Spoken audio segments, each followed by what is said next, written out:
Salve, salve, BahiaCasters! Estamos aqui ao vivo em mais uma noite encantada a partir da Roma Negra, Salvador.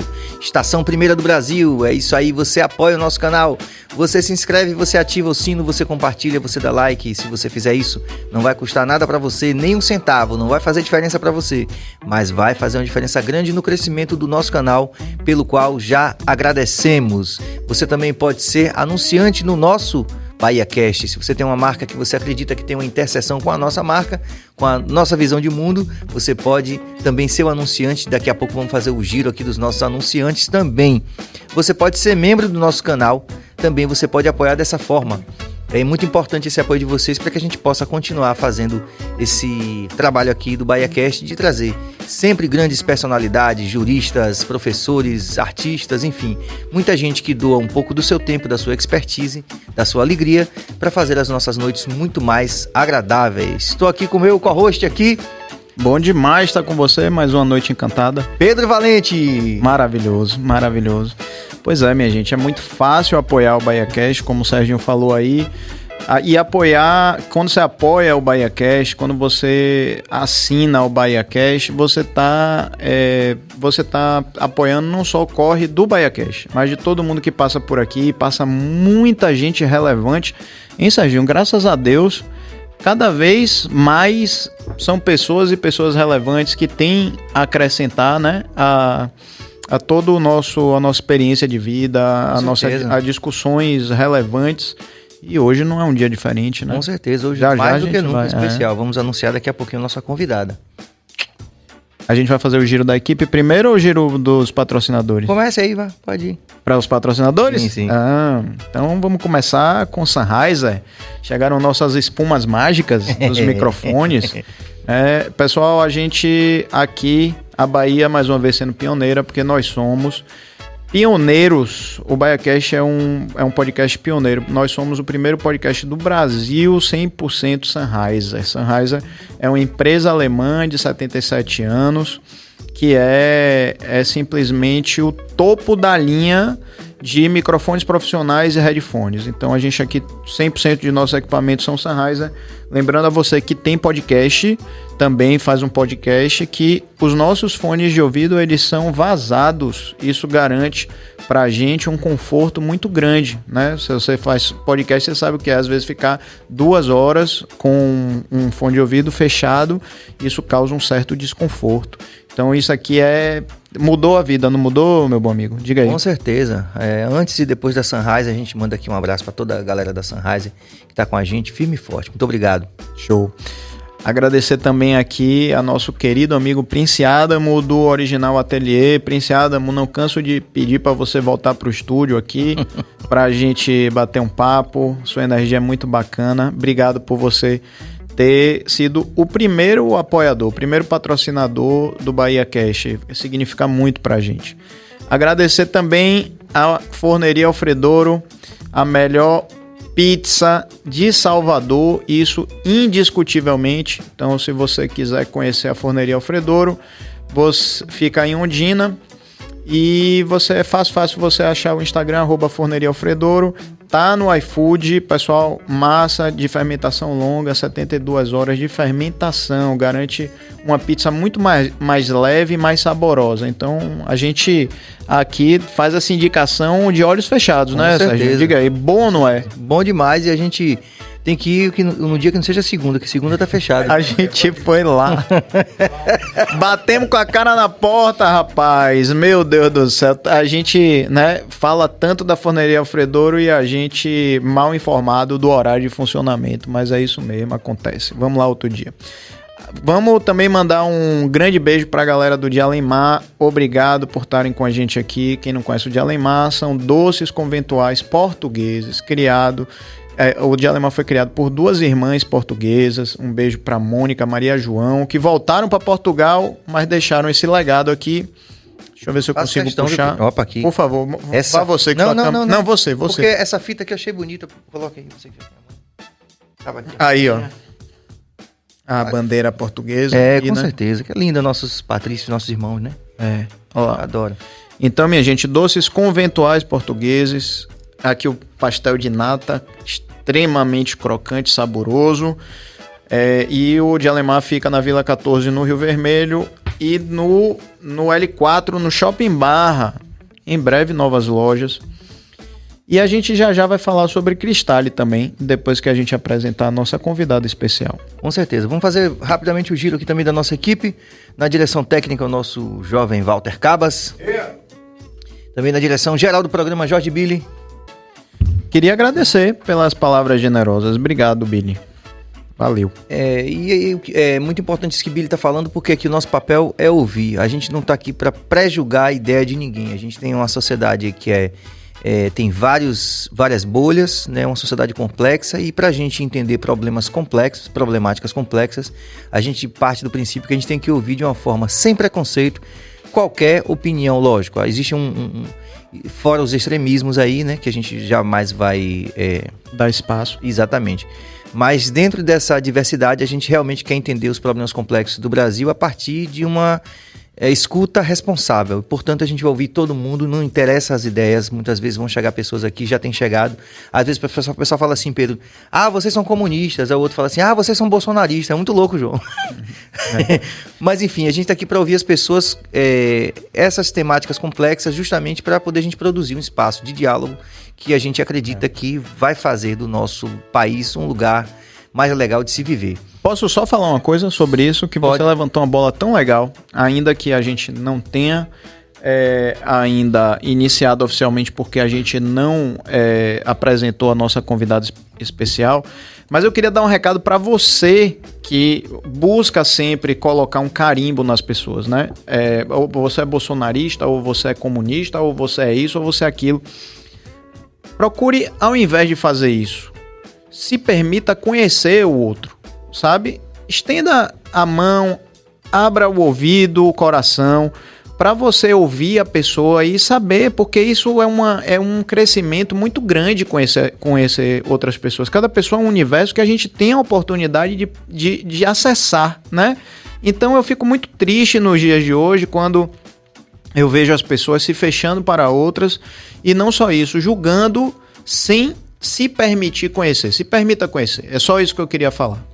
Muito bom, Pedro. A gente só terminar o nosso giro aqui, não menos importante, como diz last but not least, você que foi para o Wisconsin para estudar inglês no seu intercâmbio, cheio de histórias, como é que diz, peculiares, né? Pitorescas.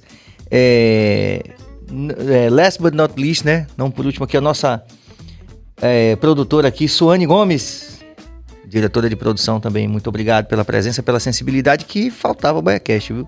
Também tem esse vetor aí que o BaiaCast ficou realmente 100% depois da chegada de Suane, você tá ligado, né? Eu sei disso. Eu sei disso. Exatamente. Bom, acho que a gente fez o giro, né? Fizemos o giro. Pronto. Com louvor. Pronto, eu vou chamar aqui a minha pesca aqui, porque a gente hoje, minha gente, a gente tá com uma convidada super especial. Eu sempre gosto de fazer essa ressalva, porque a gente tem realmente aqui, na hora de marcar pauta, a gente percebe como o gênero ainda determina oportunidade no nosso país. A gente, com todo o esforço que a gente faz para produzir uma proporcionalidade de gênero, né, aqui no nosso BaiaCast, é sempre muito mais difícil a gente trazer as meninas superpoderosas. E por isso mesmo que a gente fica muito feliz quando a gente tem, cada vez que chega uma menina superpoderosa, uma mulher de protagonismo, né? Não só do ponto de vista pessoal, mas como profissional. E essa noite não foge a essa regra. A gente está muito feliz de receber aqui. Eu vou fazer uma breve apresentação dela aqui, porque ela tem um currículo também. É isso. Quando o currículo é muito extenso e tem muita relevância, a gente precisa da pesca, né? Precisa, para não perder nenhum detalhe importante. Ela é Ekede Diogum, do Terreiro da Casa Branca, advogada, ativista em direitos humanos, com recorte em povos e comunidades tradicionais e questões de gênero e raça. Especialista em políticas públicas em gênero e raça e mestranda em direito. A gente vai bater um papo aqui com a nossa Isaura Genoveva Neta. Doutora Isaura, rapaz. Respeita a polícia. Boa noite, meninos. Muito obrigada pelo convite. Tô super à vontade, feliz de estar aqui com vocês. Oh, que massa. Obrigado por ter vindo. Viu, uma honra pra gente. Ainda mais que a gente tem, né, Isaura, também assim, graças a Deus eu também posso dizer que isso fortalece muito. Eu acho que a gente está aqui propondo, como a gente falou no começo, propondo novos olhares, novos afetos, né, novas conexões com as pessoas, a despeito, inclusive, das diferenças, né, que é um desafio muito atual no Brasil hoje, né? E eu fico muito feliz de saber, de poder comunicar isso para as pessoas, que eu também já sou fã da Meia Isaura, já conheço a atuação dela, né? Temos uma relação aí já próxima aí, e isso é importante para a gente ir construindo a nossa narrativa, né? É importante para a gente entender que o diverso é o ponto comum. Não é porque não existe nada no mundo que seja igual ao outro. E a gente tem dificuldade de entender e conviver, porque a gente não tem que aceitar. Uma mão não é igual a outra, uma folha não é igual a outra, os seres humanos são todos diversos. Então, do ponto da criação, qual é o princípio comum da base humana? É a diversidade. E a gente encontra o entrave de aceitar e conviver bem com a diversidade. Então, o desafio, principalmente quando o marcador é raça e gênero. Aí é que o preconceito e a discriminação pesa mais sobre a gente. Mas você é muito interessante porque o seu background, você vem de uma comunidade, né, de um núcleo social que já, de qualquer forma, aponta para essa sua escolha profissional, né? No direito e essa especialização, por exemplo, nessas questões mais específicas de gênero e raça. Conta um pouco da sua história para poder a gente localizar o seu lugar de fala, como tem se falado bastante. Lugar de fala, como diz Djamila Ribeiro. Então, na verdade, o que me motivou a fazer o curso de Direito foi um caso de violência policial. Então, meu pai é falecido, faleceu, eu tinha 13 anos de idade, e aí minha mãe ficou viúva com 4 crianças em casa. E eu sou de bairro periférico, sou do bairro da Liberdade, nascida e criada lá. E é comum nesses espaços a questão da violência policial. E aí uma vizinha teve um posicionamento muito enérgico com o policial que não permitiu que entrasse na casa dela. E nesse momento, eu adolescente, com 14, 15 anos, eu vi que a postura dela foi justamente porque ela era advogada. E eu disse, eu moro no bairro periférico, então de que forma eu posso defender minha família? Porque eu tinha 2 irmãos, somos negros, e a polícia tem uma atuação diversificada nas comunidades periféricas. Então eu achei que o direito iria ser esse norte diferenciador, que não aconteceu. E aí você precisa crescer, compreender o que é racismo, estudar sobre o tema, ter letramento racial para perceber que não é o fato de eu ser advogada, de eu ser pesquisadora, que vai fazer com que o sistema não seja opressor comigo e com os meus. Então, isso me dá um motivo para continuar estudando recorte de gênero e raça, comunidades periféricas, comunidades tradicionais, porque esse é meu lugar no mundo. Foi no terreiro de Candomblé que eu nasci e me criei, foi no bairro periférico que eu nasci e me criei. Então, se eu não consigo compreender a estrutura que oprime esse povo, eu não consigo dar esse salto de fazer esse enfrentamento. Perfeito. E a gente tem visto, assim, a tua vinda, inclusive, né? A gente comentava com o Pedro mais cedo, a gente estava ansioso com a pauta, porque remete justamente a um momento, né? Vocês estão passando por um momento, né?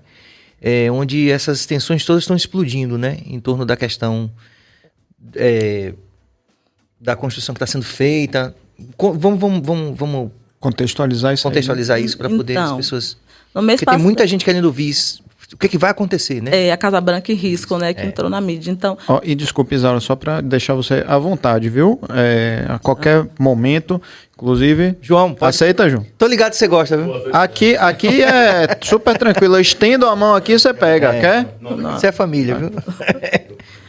Então, o terreiro da Casa Branca é considerado o primeiro terreiro de candomblé do Brasil, primeiro monumento negro a ser tombado tanto pelo município em 82, como pelo IFAM em 84, e agora saiu, a gente com apoio da mídia, despontou a questão do Casa Branca em risco. Mas isso não é uma questão de agora.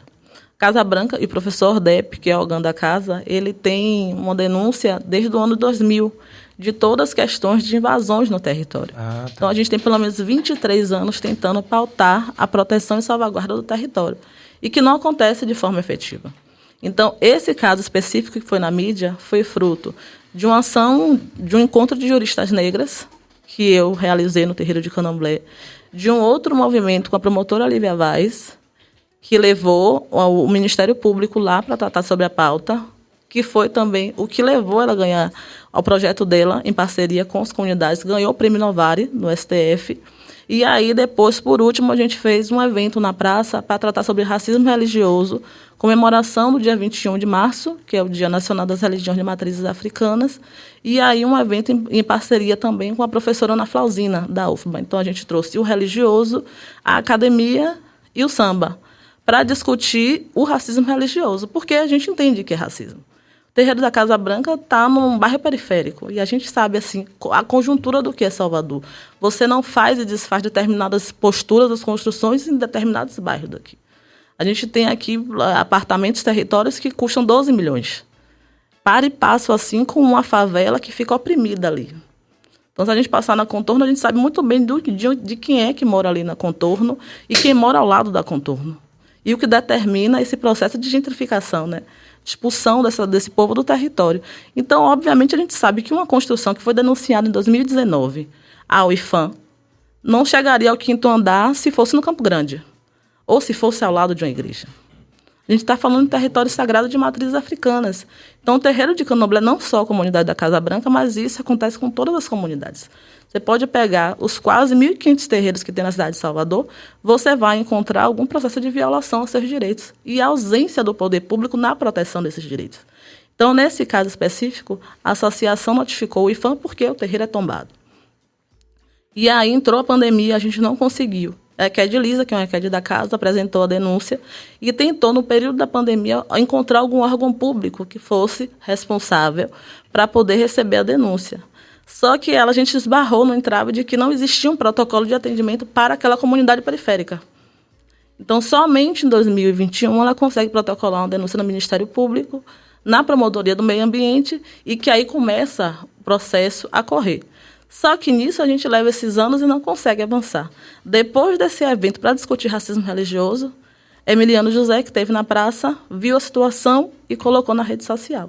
E aí a gente começou a ter apoio e caminhar. E aí os órgãos começaram a responder. Responder publicamente, mas não oficialmente. Então o terreiro hoje não tem resposta sobre nada. Hoje eu não consigo dizer a você se vai demolir ou se não vai demolir. A gente sabe que a obra foi embargada, mas efetivamente qual é a grande questão? A obra é irregular, o CREA já notificou, a SEDU já embargou, o IFAM é responsável, existe uma ação protocolada pelo Ministério Público Federal desde 2016, obrigando tanto ao IFAM como ao município para terem uma postura em relação ao terreiro que não foi cumprida. Então, não é só a falta de interesse de agir do ponto de vista administrativo, existe também o descumprimento de uma decisão judicial.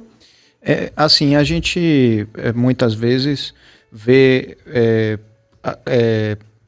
alguma edificação tombada, né, com uma dificuldade, uma burocracia muito grande, até para algumas intervenções necessárias, né? Assim, como uma reforma, como uma coisa, até uma intervenção muito pequena, mas não pode porque é tombado e, assim, é uma fiscalização muito ostensiva. Eu estou falando do Santo Antônio Além do Carmo, do Pelourinho, né?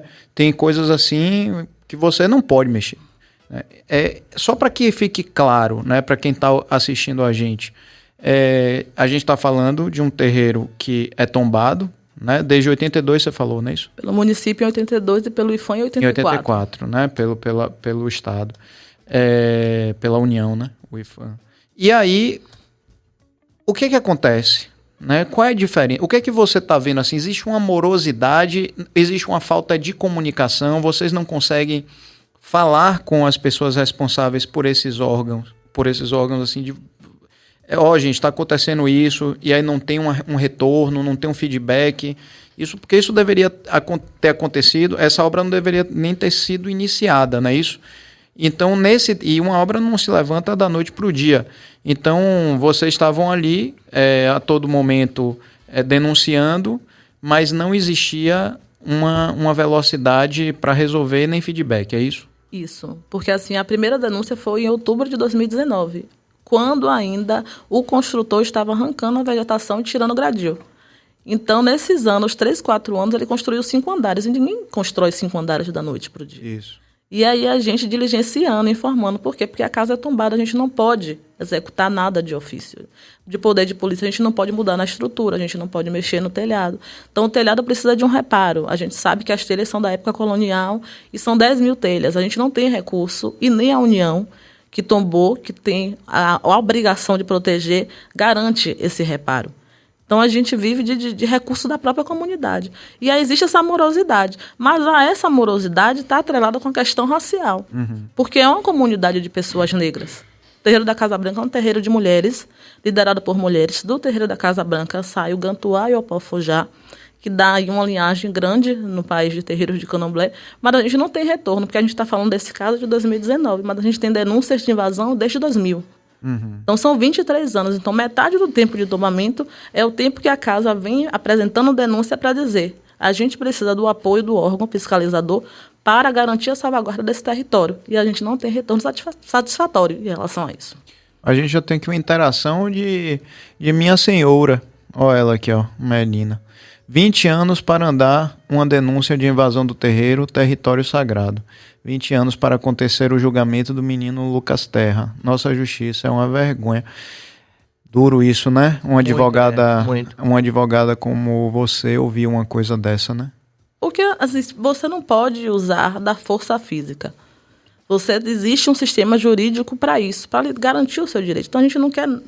Ele comprou o terreno dele é direito. Mas para construir você precisa de autorização, sim. Você precisa de uma planta, você precisa de um profissional que assine, você precisa da autorização da prefeitura. Então, nos bairros novos da cidade, uma construção no Corredor da Vitória, uma construção como essa não seria nem iniciada. Mas numa comunidade como o Terreiro da Casa Branca, que é Vasco da Gama para frente, Engenho Velho da Federação no fundo, que é visivelmente um bairro periférico, construções como essa são comuns. Sim. E aí a demora, essa morosidade de dar o retorno da gente é um problema, porque a grande questão não é só a irregularidade da obra, é colocar em risco o templo sagrado do Orixá Omolu e colocar vidas em risco. Porque o edifício transitam pessoas, então se aquela casa cai, não afeta só a gente, afeta também o entorno do terreiro. Então, é uma questão de segurança pública. Não é só um interesse particular do terreiro da Casa Branca. E essa pauta é importante para a gente, porque a gente bota na mídia para discutir o tratamento do poder público com as comunidades tradicionais. Porque isso você vai reverberando em outros terreiros. Então, a gente pauta a Casa Branca para que isso se amplie para outras comunidades também.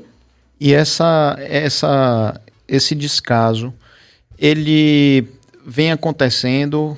Passa gestão, passa outra, municipal, estadual e federal, é o sentimento de vocês, independente de qual é a gestão? Partido? Independente de partido. Porque em 23 anos foram vários gestores.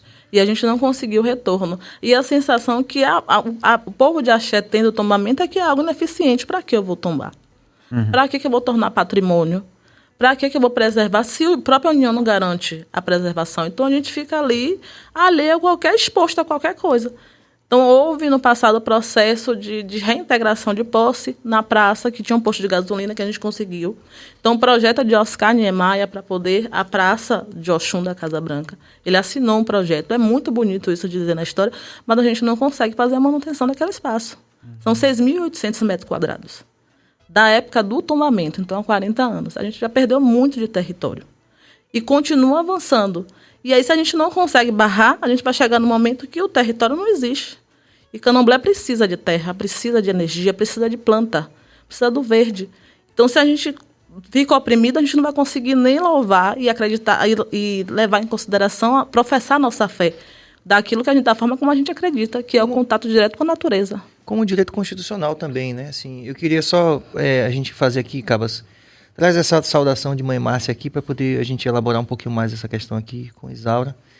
E a Márcia Dogum, salve, que é de Isaura, sua bênção. Minha mãe abençoe sua bênção, Iá. A Mãe Márcia é uma figura... Eu li uma vez sobre indispensável. Eu li uma vez... Um cara, um ator, um escritor bem famoso, ele disse o seguinte, ele é do Rio Grande do Sul, ele disse que chamou, ele escreveu isso, né, na verdade, que chamou a polícia disse que estava indo. Aí demorou, ele chamou de novo, estamos indo. Aí da terceira vez ele ligou e disse assim, ó, não precisa mais não, porque eu estava com a 12, eu lembrei, e matei os ladrões. E em menos de 3 minutos vieram vários policiais. E era só uma brincadeira. Né? O que é a prefeitura ou o órgão responsável dá de resposta para vocês e o dono dessa construção dá de resposta para vocês? Então, a prefeitura não deu resposta nenhuma oficial. A gente teve audiência no Ministério Público e aí é aquela coisa do jogo de empurra. É a obrigação da União, porque tombou. Sim. Não, esse processo de alta executoriedade deve ser do município. Então, enquanto eles não decidem de forma efetiva de quem é a obrigação de quê, aí a gente não tem resposta e aguarda. E o dono do prédio, a gente não tem contato com ele. Quem conseguiu contato foi a promotora que acompanha o inquérito civil e que aí descobriu que era um policial militar e que ali, a princípio, tem um andar que é estacionamento, outro andar que era uma boate, para algumas atividades de comércio e alguns outros apartamentos. Acho que tem 8 apartamentos. Então, é para fins comerciais mesmo. Mas a gente realmente não está preocupado com o que ele vai fazer com o prédio. A gente está preocupado com a segurança do território. Não, se com a segurança da vida das pessoas que vão estar naquele prédio ali, né? Com certeza. Agora, você está falando, e era isso que eu queria falar quando eu chamei a interação aqui de Mãe Márcia, porque recentemente eu vi um recorte, se não me engano, a gente estava comentando em off aqui, da Carla Cotilini, que acabou de passar pelo BahiaCast também brilhantemente, como sempre em suas intervenções em qualquer ponto da mídia, né, qualquer lugar da mídia, seja na internet ou na mídia tradicional, e a Carla Cotilini falava justamente do porquê, Pedro, isso é interessante a gente conversar aqui.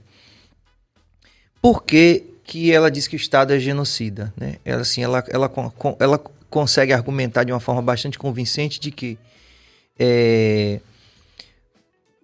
o Estado ele acaba, com todos esses instrumentos de controle, deixando à margem justamente as populações periféricas, né? Então, por exemplo, no caso dela que tem uma atuação junto ao sistema prisional, ela detecta que, por exemplo, quando chega dentro do presídio, há uma facilitação do efetivo de conduzir e tratar de forma diferenciada os líderes religiosos evangélicos. Sim. E que não há o mesmo tratamento para as pessoas que são de religião de matriz africana. Né? Quer dizer assim, então, ou seja, nós estamos falando de uma coisa que não tem diretamente a ver com essa denúncia que você está trazendo aqui, mas mostrando de uma forma geral que as comunidades, as periferias do nosso grande Brasil profundo, elas deixam de ser contempladas pelo direito constitucional, né? Quer dizer, como você colocou, é difícil chegar, não tem a quem recorrer, e se fosse no caminho das árvores, se fosse no corredor da Vitória, por influência política, por visibilidade, por conhecer, enfim, o chamado QI, isso não aconteceria, né? Quer dizer, você, como advogada, você é o foco da sua atuação. Quando você fala por exemplo, quando você faz o recorte de gênero e raça. Isso, eu estou no mestrado também estudando gênero e raça, porque assim, a sociedade tem um papel, a vivência da sociedade tem um papel importante para determinar a condução da gente enquanto indivíduo, enquanto ser humano. Então, quando você me traz essa informação, se a gente precisa analisar, quem estuda gênero e raça, vai analisar qual a dificuldade de trazer, por exemplo, os presídios liderança de matriz africana. Não é a nossa prática, porque a nossa prática religiosa é como qualquer outra, mas é porque é uma religião que tem matriz africana, diferente do espiritismo, diferente do catolicismo, diferente dos evangélicos neopentecostais. Então, tudo que seja relativo à matriz africana, existe o racismo para dizer que não é tão bom, não é tão interessante, não deve ter atenção. E as comunidades periféricas têm cara, têm cor. A gente não discute o racismo. O racismo é essa tecnologia inteligente que vai se adaptando e se entranhando em todos os comportamentos sociais. E as pessoas têm o hábito de dizer que é tudo racismo. Muitas das vezes é racismo. Então, o tratamento que você dá a uma pessoa, a um preso negro e a um preso menos retinto, porque aqui no Brasil o racismo é de raça, né? De fenotípico. Então, quanto mais retinto, mais racismo, mais discriminação você vai sofrer, é algo que é visível. Quem é que está nessas comunidades periféricas? São as mesmas pessoas que há séculos atrás, período pós-abolição, deixaram de ser pessoas escravizadas, passaram a ocupar as favelas e se tornaram pessoas sem referencial, porque deixo de ser escravo para me tornar o quê nessa sociedade? E aí migro e excluo para essas comunidades, esse lado periférico, e aí, no mesmo tempo, o Brasil começa a importar europeus com incentivo a ganho de terra, a emprego, a trabalho. A proposta de eugenia, de se dizer que até 1911, o seminário que discutiu raça, disse que se a gente fosse miscigenando, chegaríamos em 100 anos, não existiriam mais negros. Então, é uma proposta de genocídio que já vem perpassando os séculos. O negro serviu para mão de obra, e é o que a gente serve hoje. Então, as pessoas desqualificam o negro não é por conta da competência. É por conta do tom de pele. Mas existe uma apropriação cultural em tudo aquilo que vem do negro. Então, é interessante o negro saber jogar futebol. É interessante as mulheres serem objetificadas como corpos bonitos para samba, para voluptuosos, dança, sim. porque a mulher é bonita, então se entende que a mulher deve ser boa de cama. Então é boa para samba, é boa para a cozinha. A gente é enxergado como pessoas boas para servir e não boas para ocupar os espaços, justamente por conta do tom de pele que a gente carrega. Isso é algo que assim, a gente, por mais a gente está tentando hoje, né? Acho que parte do Brasil está tentando comunicar para outra parte do Brasil que isso, no final das contas, é algo que perpassou todas as relações sociais desde o começo da criação do nosso país, né? E que isso, sem dúvida nenhuma, assim, Pedro, e a gente pensa assim dessa forma, né? Que isso, no final das contas, acaba todo mundo pagando essa conta da mesma forma, né? Porque a gente fica preso em relações como essas relações todas que norteiam o genocídio que acontece. A gente vai ter, inclusive, o Coronel Esturado vai estar aqui. Depois né? de amanhã. Depois de amanhã também a gente vai também ampliar essa discussão com ele, que é um profissional também da segurança pública, né? E a gente sabe de todos essas complexas, falei no começo, das questões complexas que geraram a criação do nosso país, e a gente precisa realmente colocar essas coisas em pauta, né? Tá na hora, né? Tá mais do que na hora, não tá? Já passou da hora de discutir isso, mas é um processo que, assim, essa tecnologia mesmo de ir se reinventando, e a gente, a partir do momento que a gente consegue criar um enfrentamento, surge um novo. E aí é algo que a gente não descansa. Uhum. Porque a gente discute isso, mulher negra, e aí eu trago em pauta a importância da academia para a gente, porque, assim, é um espaço que ainda é muito, muito pequeno de pessoas negras. Você não consegue pontuar 10 mulheres negras ativistas, no campo do direito, no campo de qualquer outro ramo da ciência. Homens negros que tenham destaque na sociedade. Mas se a gente for botar pessoas brancas, a gente consegue fazer uma lista imensa. Porque esse espaço ainda é um espaço muito hostil para a gente. E aí, na academia, eu estou fazendo mestrado em Direito pela Católica, e a gente está com a proposta de criar um curso de extensão, Obirim Mulheres de Axé, que é para multiplicar saberes. E uma das nossas facilitadoras é a Carla Cotirene, para que essas meninas de comunidades de bairro periférico se enxerguem em mulheres que têm essa postura, que têm essa eloquência, que têm essa inteligência, para dizer, eu não só sirvo para isso, eu posso alcançar outros espaços e fazer diferença na minha comunidade. Porque esse grupo de mulheres negras, que é da minha época, como Carla, como Juliana, que é juíza em São Paulo, são mulheres que vêm já desse movimento de se entender negro nessa cidade e compreender que, para a gente que não nasceu rico, o único caminho é a academia e a educação, para a gente conseguir girar essa roda e conseguir fazer esse enfrentamento com competência, de forma mais eloquente mesmo, de dizer, olha, eu entendo que isso aqui é racismo, a gente precisa com conhecimento de causa, né, Isaura? Pautar isso de outra forma. Não é tão simples assim. Então, a proposta do enfrentamento da Casa Branca foi trazer juristas negras para discutir, mulheres negras, porque é uma casa de mulher, a gente traz mulheres para fazer. E agora, o engraçado é que assim, foram homens brancos, parceiros, aliados, que tornaram uma questão pública, porque você discute um grupo de juristas, discute com Lívia Vaz, e discute com Ana Flausina, e aí discute com Samuel Vida, mas é um homem branco que consegue botar na mídia para a gente conseguir alavancar essa situação e ver a possibilidade de solução que ainda não existe. Então, hoje, a Casa Branca não tem solução para a questão dela. Está nesse impasse do que fazer. Enquanto isso, a gente vai discutindo e buscando alternativas.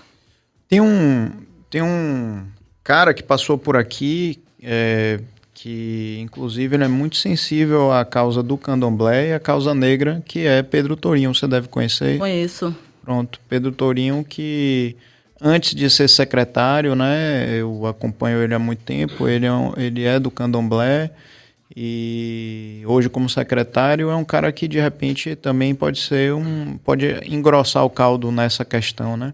A gente precisa de pessoas que somem aí a essa causa, né? Ele até citou esse caso aqui durante a entrevista dele aqui. A gente... Ele soube pelas redes também e tal, e aí foi procurando saber. Eu acho que é uma questão extremamente assim, né? Eu não sou do candomblé, mas é um grande desrespeito a gente pensar que um terreiro que, independente da questão religiosa, ou seja, olha a quantidade de camadas que a gente tem. Tem a questão religiosa, tem a questão de ser tombado, né? Tem a questão de ser um patrimônio histórico, né, que é completamente ignorado. Então eu entendo assim como é pesado isso, e por trás ainda tem a outra camada que é um terreiro feminino, né? Então tudo isso torna a questão muito mais profunda e urgente, né? A problemática é mais profunda ainda, né? E urgente, não é uma simples invasão, né? Jorge Billy? Não, é profunda e importante, né? Extremamente importante. Isso, a gente sempre está falando sobre as questões de conhecimento, né? E eu estava até perguntando ali para ele, o que a gente estuda, né, nas escolas não serviam, e olha que eu sou professor, não serviu para praticamente nada.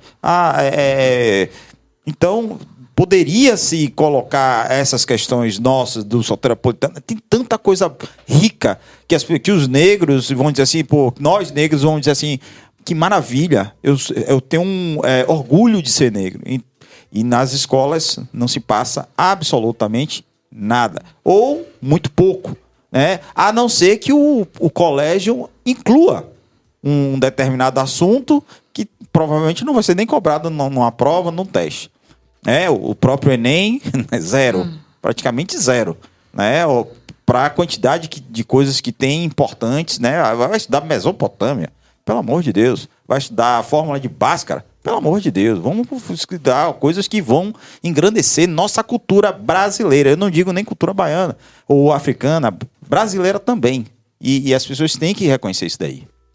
Vamos nessa. Inclusive, podemos fazer uma roda de conversa sobre isso também, né, Billy? Chamar vários professores que defendem ou que querem... Sim, com certeza. Né? A gente vai ter Silvio Humberto aqui, né, no mês que vem, já está agendado. Sim. Né? E a gente pode abrir, ampliar esse tipo de coisa, né? As pessoas que estão lá lutando. E é engraçado, a palavra lutar acho tão agressivo para mim, gente. Lutar para ser feliz, lutar para mostrar coisas belíssimas, mas paciência. É isso aí. A gente está ao vivo aqui no BaiaCast, você sabe que você pode apoiar aqui o nosso canal, você se inscreve, ativa o sino.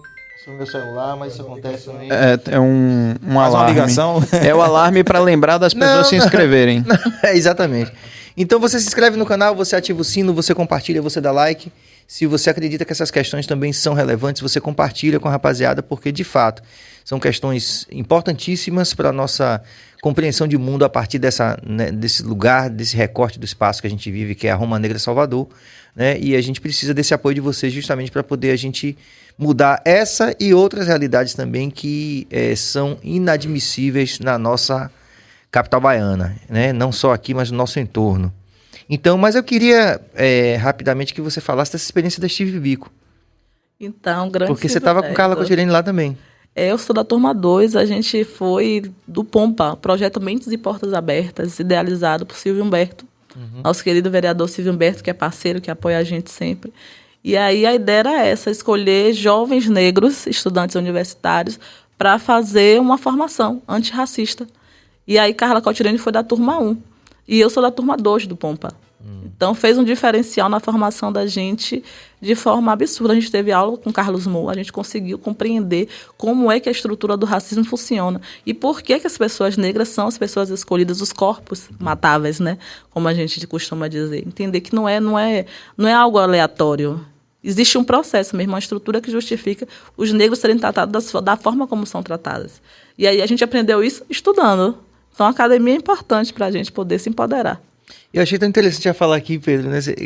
Ela falar que ela não se via como negra. Eu achei de uma coragem muito grande, né? Uma pessoa como hoje que representa tanto o movimento, né? Como Carla Cotirene, fala assim, ela não se enxergava como negra.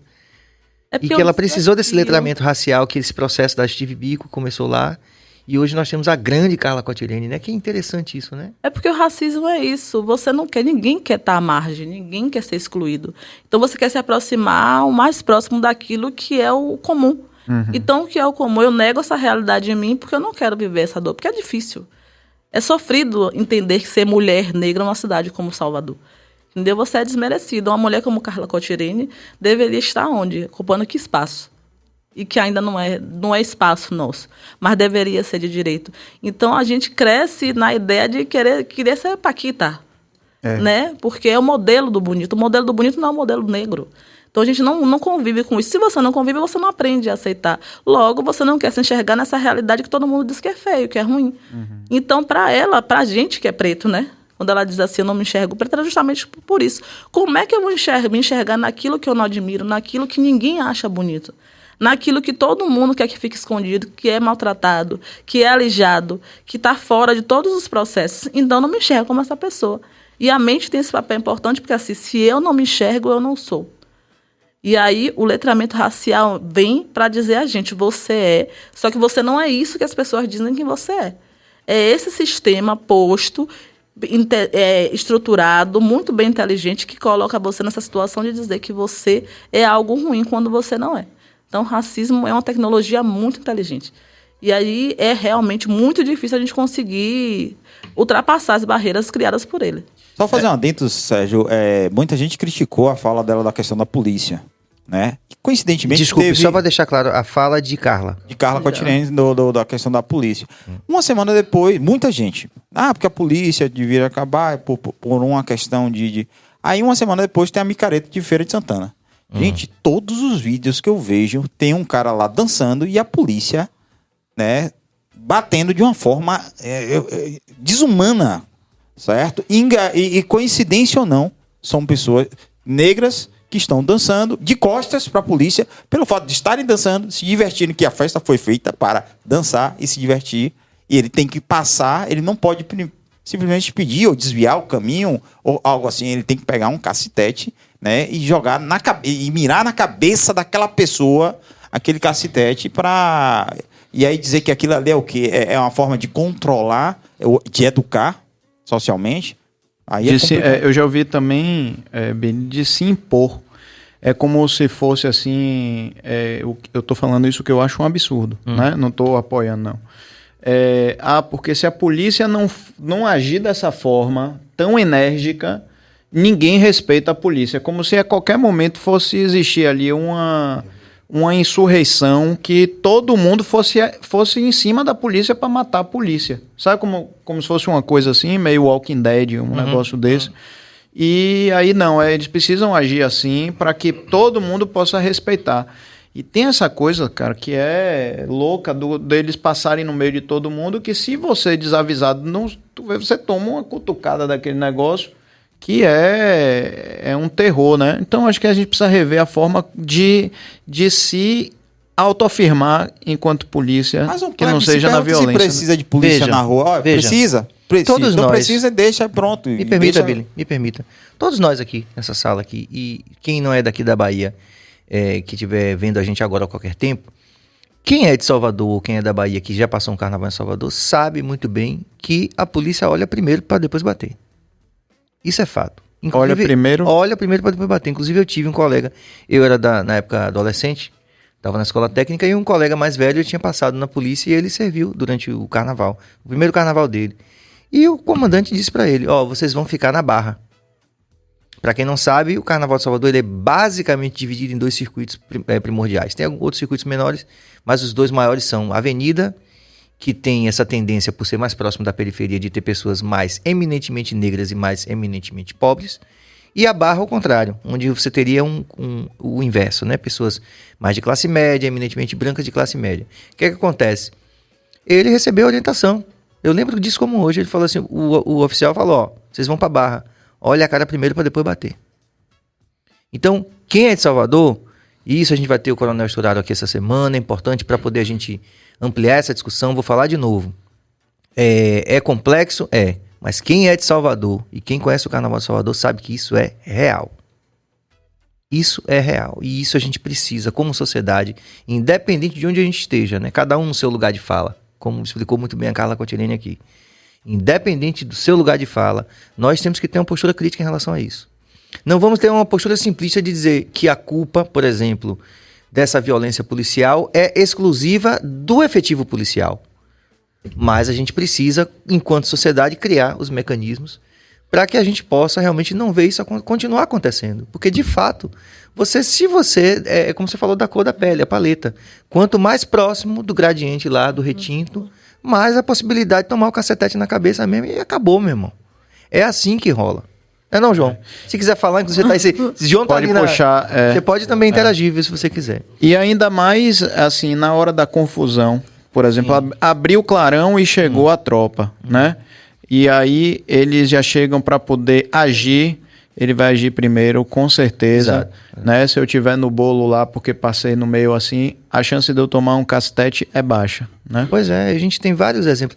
Agora, esse caso que certamente o coronel vai comentar aqui, foi o caso dos turistas, né?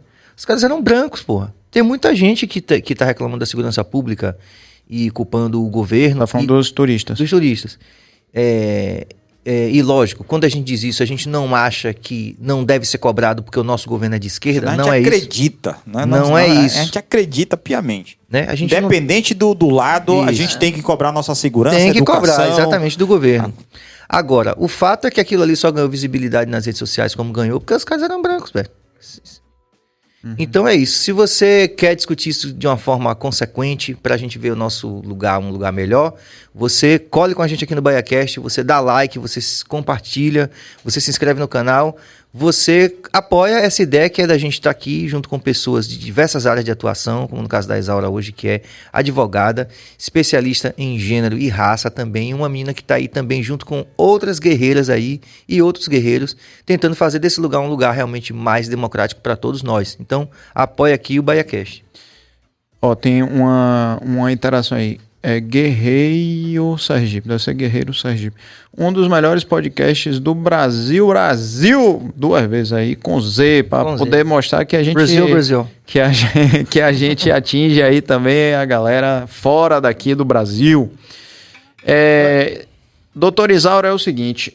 Nossa Senhora do Socorro também, Pedrão. Nossa Senhora do Socorro tá aí, de Sergipe. Eric Corrêa. Pô, a galera de Sergipe forte aí, que massa. É uma terra que eu amo, viu? Sergipe, Aracaju e adjacências. Deixa eu te perguntar uma coisa, doutora. Realmente, eu acho que até outro dia, essa coisa do padrão de beleza, o negro era 100% excluído, né? Assim, você não via nenhuma marca de relevância estampar o negro numa campanha publicitária, né? Eu sei que a gente tem muito a conquistar nesse espaço ainda, mas você não sente que existe também uma melhora da sociedade nesse sentido, assim, de pegar, hoje em dia, estampar a beleza negra com marcas, grifes, e que isso eu acho que talvez demore um tempo de assimilação da sociedade, mas que um pontapé inicial foi dado? Então, do meu ponto de vista, eu acho que tem mais uma atuação para fugir da pressão social, do cancelamento, do que interesse em fazer essa inclusão. Perfeito.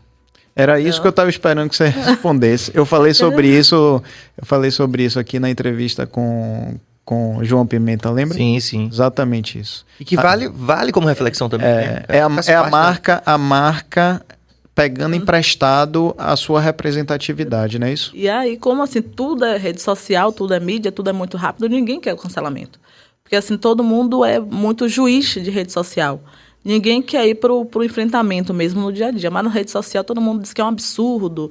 Como é isso? Toma um posicionamento e as marcas correm para dizer, sempre quando sai algum caso na mídia, a empresa não coaduna com essas práticas racistas. Sim. E aí, ou demite as pessoas, ou faz. Mas a gente não tem um processo de formação. Não tem na polícia, não tem para conseguir, para empregar as pessoas. Então, é mais para não sofrer o cancelamento. E se eu sofro cancelamento, eu perco patrocínio, eu perco recurso. E o capital norteia qualquer relação, né? Então, é mais para não sofrer essa pressão social do que realmente entender que a sociedade é diversa e que existe uma multiplicidade de belezas e que todas devem ser contempladas nos diversos padrões que existem aqui. Principalmente aqui, né, em Salvador, porque a gente não tem um padrão, certo? Tem mulheres de todos os tipos, cores. Ainda mais quando você tem uma sociedade assim que... É isso, eu preciso fazer esse comentário, que eu tava saindo de casa hoje, aí minha filha me falou que estão chamando a Bruna, a esposa lá do Neymar, de Bruna da Shopee, Marquezine da Shopee, rapaz. Olha, você trabalhar numa rede social que você tem todas essas variáveis que a gente tá falando aqui, que são sérias, complexas, e ainda tem outras, né, tendências assim que também dificultam o convívio social nas redes ditas sociais, fica bastante complicado, né, Noizora? Demais. Eu acho que as pessoas deveriam fazer um curso e estudar um pouquinho a lógica dos terreiros de candomblé, porque aí a gente ia conseguir viver bem. Porque o espaço de terreiro é o local mais democrático do mundo. Não interessa qual é a cor, de onde você vem, nem quem você é. O espaço de terreiro é um espaço de acolhimento. Então, isso é democracia na cidade. Isso é democracia numa sociedade como a nossa. Então, qualquer pessoa que chegue vai ser bem tratado como todo mundo, vai comer, vai beber, vai participar e vai ser abençoado. Então, a lógica do terreiro é uma lógica que deve ser disseminada na sociedade. E a gente tem essa dificuldade porque todo mundo que acha que o que a gente professa não é a realidade suprema, né? E aí o desafio nosso é pautar, dizer o que é que a gente faz. A gente não faz nada de mal ao outro. A gente acredita numa realidade que ultrapassa a criação humana. A gente acredita no ser humano como parte da natureza e a gente precisa preservar essa natureza, porque senão a gente não tem onde morar, onde viver. Então, o candomblé preserva a água, preserva as árvores, preserva a estrutura de tudo aquilo que o homem não criou. E aí, isso para mim, eu acho que é o legado importante da religião de matriz africana. Ensina o ser humano a conviver com o outro, essa diversidade, e conviver com a natureza, como parte de um todo. E bonito muito isso. Bonito, né? É bonito pra caramba isso. Engraçado. Eu fico aqui todo besta, viu, João? Essas meninas chegam aqui, rapaz. Carla chega aqui. Zala cada nó que a gente leva. Né? Mãe Márcia também. Eu fico aqui todo besta. Eu fico até às vezes pensando assim, pô, cabeça às vezes deve pegar uns insights assim, eu todo besta assim, ó. Meu Deus, que coisa linda, né? Agora, uma coisa que assim, dentro dessa questão da falta de preservação, isso que você falou, de preservar o que o homem não fez, né? E hoje vocês estão vivendo isso, né, lá dentro da invasão, né, do terreiro. E como é que você vê também essa questão na cidade como um todo, né? Árvores centenárias sendo jogadas abaixo para passar concreto, né? Isso, assim, eu não sou do candomblé, mas a natureza me interessa muito como energia, sabe? Eu preciso de terra, de botar o pé na terra, eu preciso andar embaixo de uma árvore, alguma questão que eu sinto energética, assim, né? Aí depois a gente, offline, até pode conversar sobre isso, o que é que isso significa. Vai lá pra saber. Aliás, eu vou até fazer essa pergunta, se tá tendo atividade pra vocês convidar a gente pra gente ir lá, o BaiaCast pra bater lá.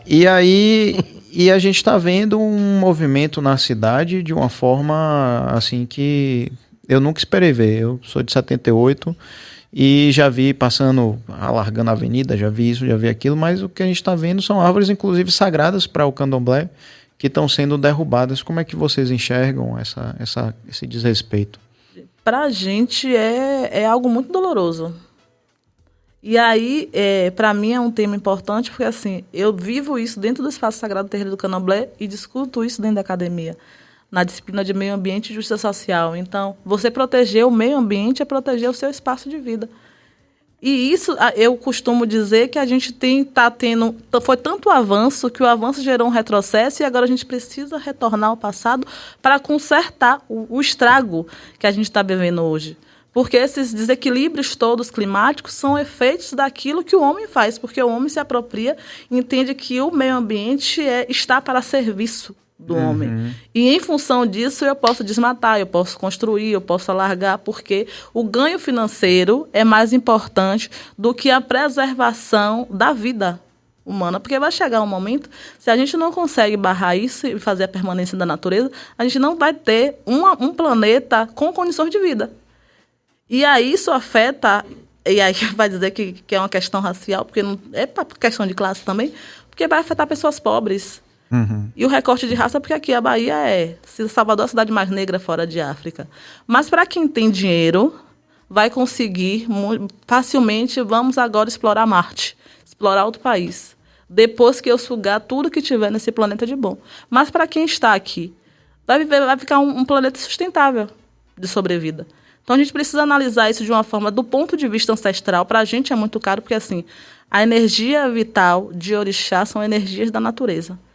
Então, a gente bebe água todos os dias. A água, para a gente, é um ancestral. A gente come. Então, o comer vem da terra. A planta não cai da árvore, não cai do céu. Então, a gente precisa do fogo, a gente precisa da chuva. Então, tudo que a gente precisa para sobreviver vem da natureza. E tudo são esses ancestrais que nos fortalecem e que a gente acredita, como filosofia de vida. Então, se chegar um momento que a gente não tiver mais nada disso, a gente vai acreditar também que não existe mais ancestral na Terra e não vai existir mais o que a gente crê e cultuar, que é essa presença divina, porque para a gente nada acontece por acaso. E o mundo está numa dinâmica, e aí eu falo da questão da natureza mesmo, do meio ambiente, de trazer essa reflexão para a gente, de que vocês estão destruindo a casa, mas vocês não têm condições de reconstruir essa casa. Então, ou você preserva aquilo que você teve de forma gratuita, ou você não vai ter como viver aqui. É incrível. A gente vê aquelas suma-umas lá da ACM, centenárias, né? E você pensa na história que essas árvores já foram testemunhas, né? Testemunhas do tempo. Sim. Que estão ali sendo nutridas pelo rio e que o homem já passou, tantas gerações já foram embora e elas continuam firmes ali, enfrentando tudo e a todos. Aí vem uma motosserra, na mesma hora, acabou com tudo. E isso me choca de uma forma, assim, isso mexe comigo de uma forma de um sofrimento muito intenso. Me causa um sofrimento muito intenso. Porque eu vejo uma insensibilidade do poder público diante disso. Porque por mais que você seja uma pessoa insensível e não veja naquilo vida, mas você tem que ver naquilo um moderador de temperatura, você vê naquilo um abafador acústico, você vê aquilo, chega a ter uma diferença de temperatura de 10 graus. 10 graus, né? Por quê? Porque o concreto fica absorvendo o calor do dia o tempo inteiro e depois ele começa a emanar aquele calor. Né? Enquanto a gente tem a terra, a grama, a copa das árvores, a gente está resfriando, umedecendo o ambiente. Então, assim, se não é por uma questão de sensibilidade, que seja de uma questão até egoísta de dizer assim, eu preciso me preservar, eu preciso preservar a minha espécie e dependo disso. Então, nesse sentido, eu não consigo ver por que a gente está avançando, que na verdade isso não é um avanço, isso é retroagindo, né? Dessa maneira. Com certeza. Tem mais interações aqui que a gente pode valorizar, não pode, Cabas? Enquanto ele está procurando, como é que estão as atividades? Mesmo com essa ameaça, as atividades acabaram parando? Vocês continuam fazendo as atividades lá na Casa Branca? Como é que tá as coisas? A gente está num período agora que a gente saiu de um período chamado de Lorogum, que é um período de casa fechada. Já reabriu a casa oficialmente, mas o ciclo de festas começa em Corpus Christi, com a festa de Oxóssi. Que aí abrem junto Casa Branca, Gantoá, Fonjá. E aí a gente aí tem um ciclo até final de junho, depois de dar uma pausa, retorna em setembro e aí vai até o final de ano. Essa nova perspectiva de ter hoje, nessa geração de vocês, pessoas que estão buscando espaços que tradicionalmente eram negados, né? Na academia, espaços de representatividade e de visibilidade. Como é que você avalia hoje essa rede de cooperação entre os diversos terreiros de candomblé? Você falou que tem cerca de 1.500. Aproximadamente o último censo feito tem em torno de 1.500 terreiros em Salvador. Você percebe um avanço nesse sentido, de uma certa, eu vou dizer institucionalização, mas por falta de outra palavra. Talvez um aquilombamento maior, uma organização maior em torno das causas que são comuns aos diversos terreiros? A gente consegue dialogar hoje muito mais entre os outros parceiros, de entender que isso é uma pauta de todo mundo. Então, de trabalhar em bloco mesmo, porque se afeta a mim, afeta você. Se o primeiro terreiro tombado está passando por esse desafio, o meu também, que foi tombado depois, vai passar algo pior. Então, existe um processo de fortalecimento. A gente fez várias rodas de conversa lá no terreiro, que tiveram muitas representações religiosas, e que pra gente é muito importante, né? Porque a gente não está sozinho nisso. O que afeta a Casa Branca afeta todas as comunidades tradicionais. E aí a gente, quanto mais agregar na discussão, mais fortalece, mais pressão social a gente consegue causar para conseguir os efeitos esperados. Existe hoje uma união interreligiosa para apoiar exatamente essa causa da invasão do terreiro, Que seria uma coisa interessante, né? Se outras entidades religiosas se manifestassem falando, né, da importância do respeito. É um respeito legal. Assim, de forma fria, é um respeito constitucional. Isso, né? legal. Mas, além disso, em relação à história e à cultura, né, de nossa terra, existe alguém se manifestou até agora? A gente tem como se fosse um conselho, um comitê ecumênico que a Márcia faz parte, Padre Lázaro, e aí tem assim, padre evangélico, espírita, que trata dessa pauta de forma muito assim efetiva para a gente. E aí consegue congregar, mas isso não quer dizer que todas as outras religiões sejam simpatizantes, e é um desafio também para a gente, mas só poder abrir o diálogo com outras vertentes religiosas já fortalece também nossa pauta. Inclusive, amanhã a gente vai estar com a Equedicinha, com o Padre Lázaro e um professor para discutir justiça ambiental para as comunidades tradicionais, discutindo na academia, na Universidade Católica, amanhã, às 9h da manhã.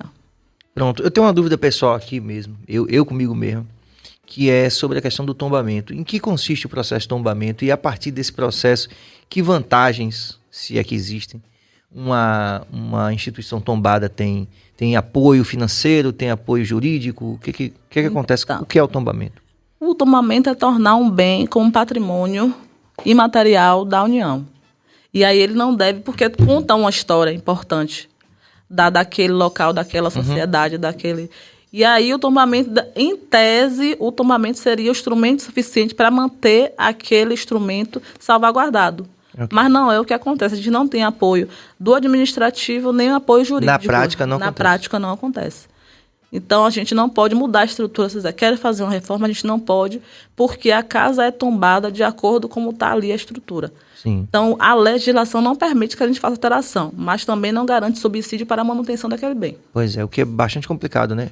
Porque veja, essa noção que você falou, eu acho que é mais de domínio público essa noção de que está tombado, por exemplo, a questão da fachada. Olha, não pode mexer na fachada, tem que manter as características históricas e tal. Acho que muitas pessoas sabem mais esse tipo de noção que é gerada, essa situação que é gerada a partir de um tombamento. Mas não tem, por exemplo, apoio financeiro ou algo dessa natureza, necessariamente. Não tem, as pessoas acham que se é tombada tem apoio financeiro, a gente não tem. Não tem. Não, a casa sobrevive, como todos os terreiros de Candomblé, viu? Não é uma coisa específica da Casa Branca, não. Todos vivem de recursos próprios da comunidade. E esse espaço de acolhimento é o que garante, tipo, uma alimentação para todo o entorno. Porque se você chegar num terreiro de Candomblé, o café da manhã, almoço, janta, para toda a comunidade, e a vizinhança ainda vem com panela. Porque é garantia de comida. De dizer, sobrou feijão, mano, então vou ter esse feijão para meus filhos durante a semana inteira. As crianças comem até os farelos do bolo, porque não é uma realidade de todo dia de ter aquilo. Então, o Candomblé é esse espaço mesmo, de dizer, venha, de acolher e dividir tudo que tem com todo mundo. É muito bonito isso, e Deus abençoe vocês ainda mais, todos os orixás, porque isso é realmente assim, como você falou, né? Passa da questão apenas do exercício religioso, né? Passa a ter um aspecto de cidadania, de solidariedade e tal, né? E de ensinar, dar aquela referência para toda a comunidade, né? E é um ensinamento ancestral, porque os historiadores divergem no prazo, na época histórica, mas conta-se que a Casa Branca está edificada entre 1788 e 1830. Ela inicialmente foi fundada na ladeira do Bercó, no fundo da Igreja da Barroquinha, até que migrou para onde está edificado hoje. E esse saber ancestral é passado de líder. A gente hoje está com a 9ª liderança religiosa, e a Neuza Cruz de Xangô, e aí todas têm o mesmo perfil de acolhimento e agregação. Então, partilhar, acolher, respeitar a diversidade, partilhar tudo que se tem, é um princípio básico da nossa religião. Maravilha. Olha. Olá. Vai lá. Vai lá. Não, pode ir. Pode ir? Pode ir. É porque eu não sei, eu não vou saber. Então, Isaura, é melhor vai, Isaura. Como é? Lê ali pra E gente. lê a chat... Volte aí. Você viu que ficou um vai lá. E lê a chat Tobi, Afim, Alsum, Alaquetu. Pronto. Aí o resto eu sei ler. Vai. Benção todas, todos e todes. Aí eu já não sei mais E ler. a Lorixá, Joilda de Tioxum. Arapongas, Paraná. Olha só, Paraná presente. Que maravilha.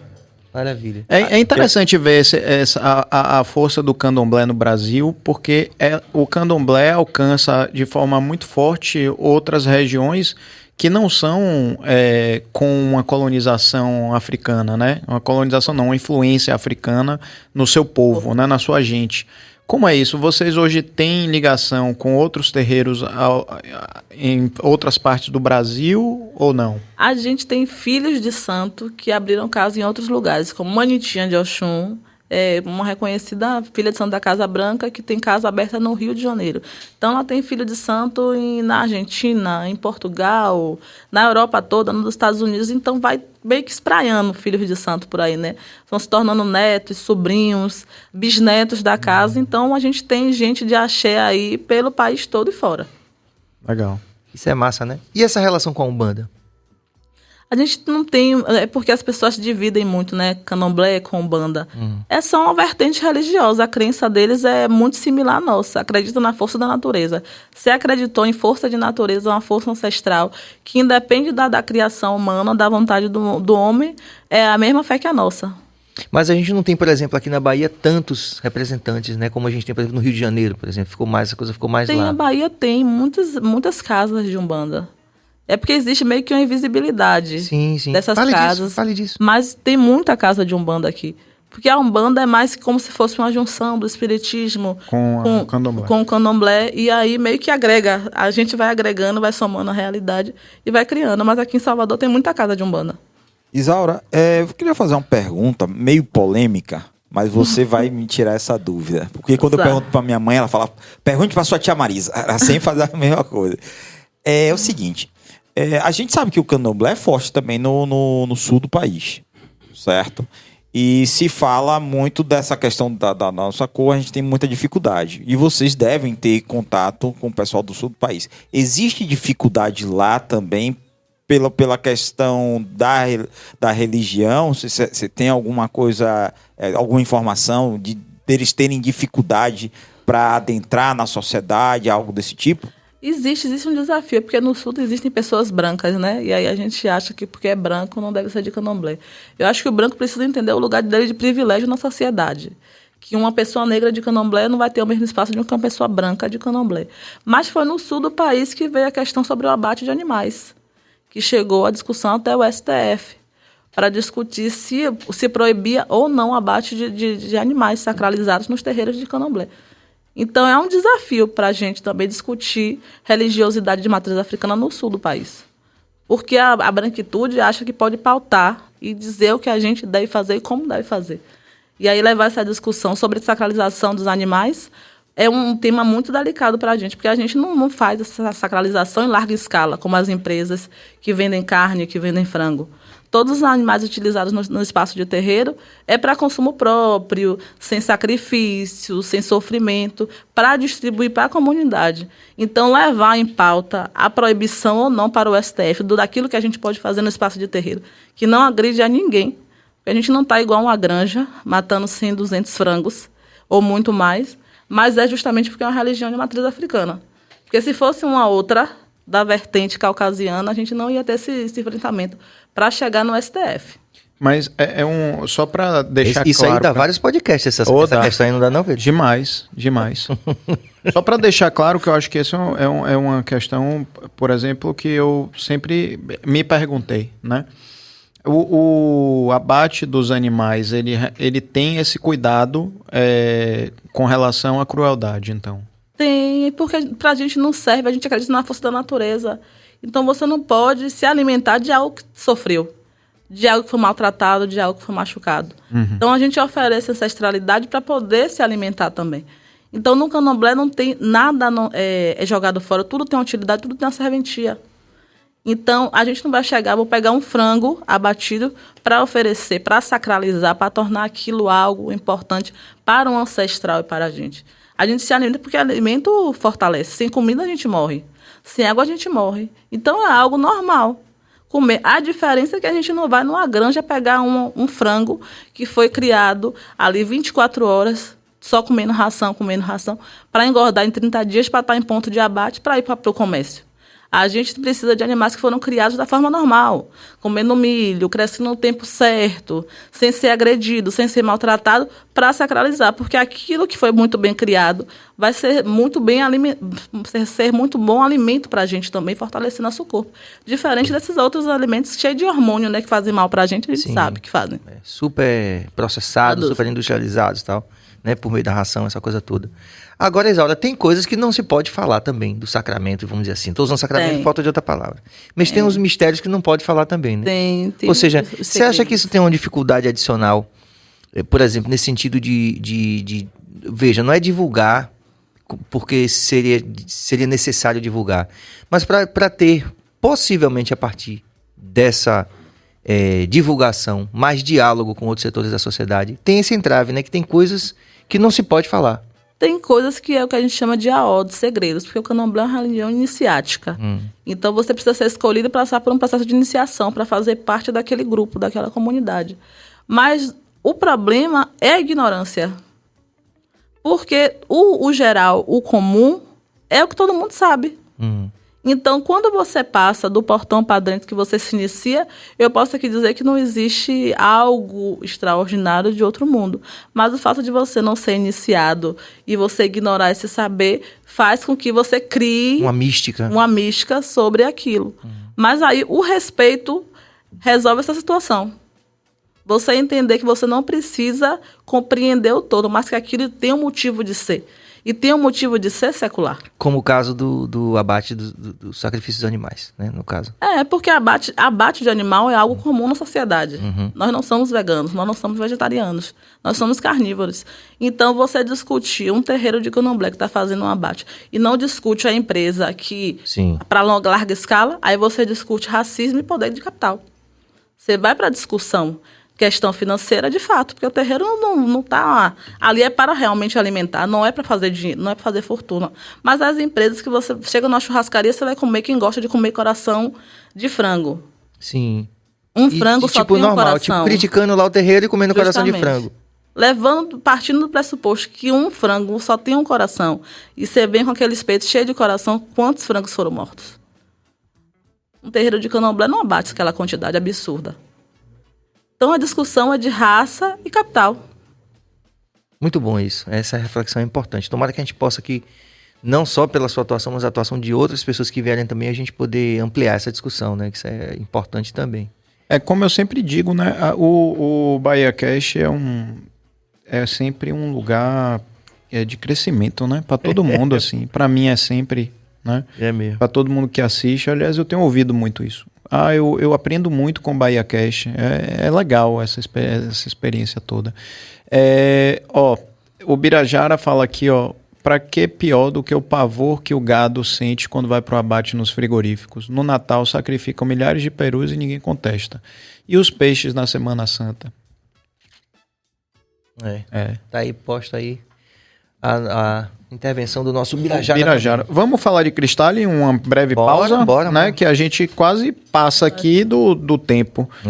Mas nunca é tarde para falar de Cristal. E minha gente, nosso querido Serginho, inclusive, já está paramentado com o seu óculos, que ele já tomou posse, né? Porque ele tem isso. Todo ele mundo que ficou bom em mim, eu tô usando. Ficou lindo. Mas ficou lindo, velho. Olha lá, Billy não gostou. Dolce Gabbana. Mas é porque ele fica com ciúme de mim, que eu fico bonito de óculos. Você tá maravilhoso. Doutor Isaura, tem o seguinte, a gente faz aqui sempre uma brincadeira, que é a gente, durante o programa, a gente escolhe um óculos para passar um períodozinho do programa, ou todo, como você se sentir confortável. Como é que tem muita luz? Serginho, quando eu comecei aqui no Backcast, ele já usava óculos em todo episódio. A primeira vez que eu cheguei, eu achei estranho. Eu falei, por que esse cara quer de óculos aqui, rapaz, de noite? Aí depois, quando eu fui vendo que passa o tempo aqui e tem muita luz, aí eu comecei a entender. E também não é cara de palco, né? Palco, então, luz o tempo inteiro. E a Cristal, minha gente, você que está assistindo a gente, por que a Cristal é tão especial? A Cristal é especial porque ela tem marcas e modelos que são exclusivos. Então, quando você vai na praia, que você vai para uma balada, que você vai para qualquer lugar que tá todo mundo de óculos, seja ele de sol ou de receituário, você não corre o risco de ter assim, pô, tá todo mundo com o mesmo óculos. E a gente às vezes quer ser um pouquinho exclusivo, né? E tem uma coisa diferente.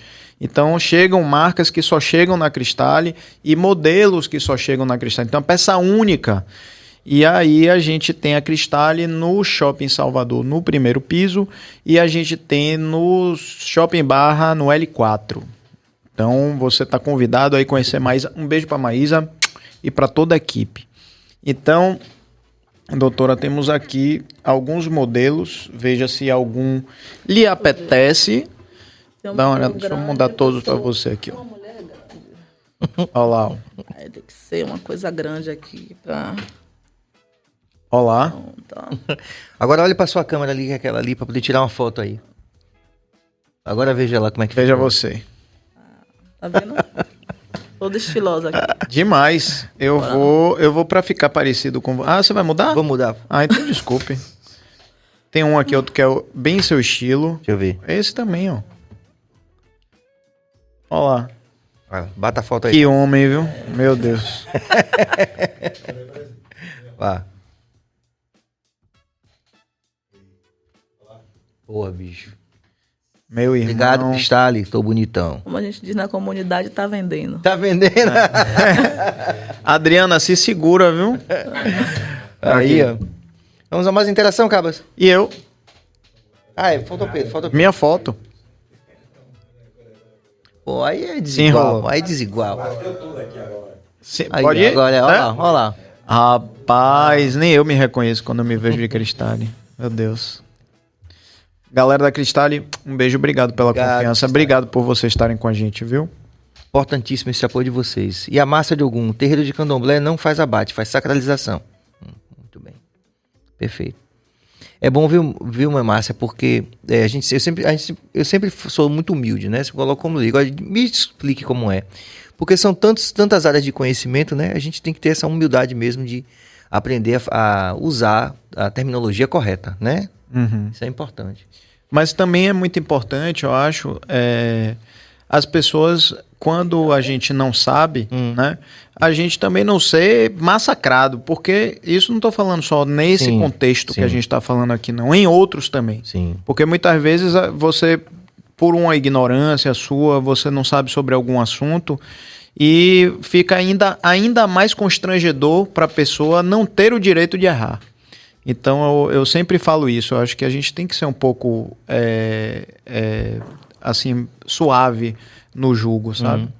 E você que mexe com rede social, isso também é bastante comum em rede social também, né? Ah, demais. A galera já chega- Demais. Já chega de voadora, né, Ivan? É, Demais. Mas eu vou te contar, isso tá tão exagerado que muitas vezes já virou caricato e já não machuca mais, porque é uma coisa tão generalizada o julgamento que aí você toma porrada todo dia e já tá com a casca grossa, sabe? já fica calejado. Exato. Pronto, outra coisa que eu quero que você compartilhe, a gente que, mais uma vez, a gente aqui da nossa cultura, a gente sabe, né? Tem uma noção melhor, né? Não sabe tudo, mas são melhor. EQED. Qual é a função, o que é um EQED num terreiro de candomblé? Então, no terreiro de candomblé, a gente tem 3 categorias básicas. A gente tem a Ayalorixá, que é a líder suprema, EQED e Ogãs. Então, EQED é aquela que zela do orixá, acompanha o orixá, mas ela não incorpora. Diferente de quem são os adoxos, que são as pessoas que têm incorporação. E os Ogãs são a função masculina, que também tem todo um apoio no espaço sagrado do terreiro do candomblé e também não tem incorporação de orixá. Então, a gente só tem uma categoria que incorpora, que são os adoxos. Os órgãos tocam os instrumentos, por exemplo? Isso, tocam os instrumentos. Mas fazem outras coisas. Fazem a sacralização de animais, vão no mato pegar as ervas, as plantas necessárias para o espaço do terreiro e dão suporte naquilo que a gente precisar no espaço. Me diga uma coisa, por que está se substituindo muito a questão do mãe e do pai? O pai e está se colocando mais o Iá, por exemplo. Antigamente a gente se conhecia muito mais como mãe e como pai. Está tendo alguma coisa assim de vamos colocar as palavras no lugar correto? Não, eu acredito, e aí fala a minha mesma, porque assim, a gente levou um período do sincretismo religioso, então não era orixá, era santo. Então não era Ialorixá, o Babalorixá, era pai e mãe. E a partir do momento que você amplia o conhecimento sobre a religião de matriz africana, você começa a se apropriar dos termos adequados utilizados para a gente mesmo. Então é Ialorixá, é Babalorixá, é Ogã, é Eked. Mas aí não existe uma proibição, não vamos chamar de mãe. Porque assim, São Jorge é São Jorge, a gente entende, Oxóssi é Oxóssi. Mas no meu terreiro, minha casa de candomblé, dia de Corpus Christi, a gente tem a missa para Oxóssi. Na igreja do Rosário dos Pretos, como todo ano. E a gente sai da igreja com andor com São Jorge, mas no terreiro do candomblé a gente toca candomblé para Oxóssi. Então a gente respeita, compreende, mas aí é mais uma questão mesmo de se apropriar das nomenclaturas específicas. Inclusive é uma questão que hoje estamos talvez mudando, é uma pergunta. Estamos mudando de paradigma nesse sentido, porque a gente, a partir de Mãe Stella, isso eu ouvi, né, falando em vida, tive essa oportunidade de conhecer, que essa ideia de sincretismo, quer dizer, já houve a partir dela uma ruptura. Você acredita que vai se generalizar essa postura de que o sincretismo não tem mais lugar? Eu não acredito que vá haver essa ruptura, não, porque eu acho que o marco histórico é importante para a gente saber de onde a gente veio e para onde a gente vai. E também é importante você dizer que eu não preciso mais me vincular. Mas aí eu não posso fazer o apagamento da minha história, porque foi essa inteligência ancestral que permitiu os meus ancestrais estarem dentro do espaço de terreiro, cultuando os orixás, e para os senhores de engenhos permitirem entender que ali era um santo católico. Então eu não posso aniquilar esse período da história, isso foi importante, não é mais tão necessário. Mas aí a permanência disso, e a gente precisa pautar na história porque a gente não tem. A nossa história não é contada. A história do Brasil é contada a partir do descobrimento. A gente não discute a invasão do Brasil, porque existiam moradores aqui.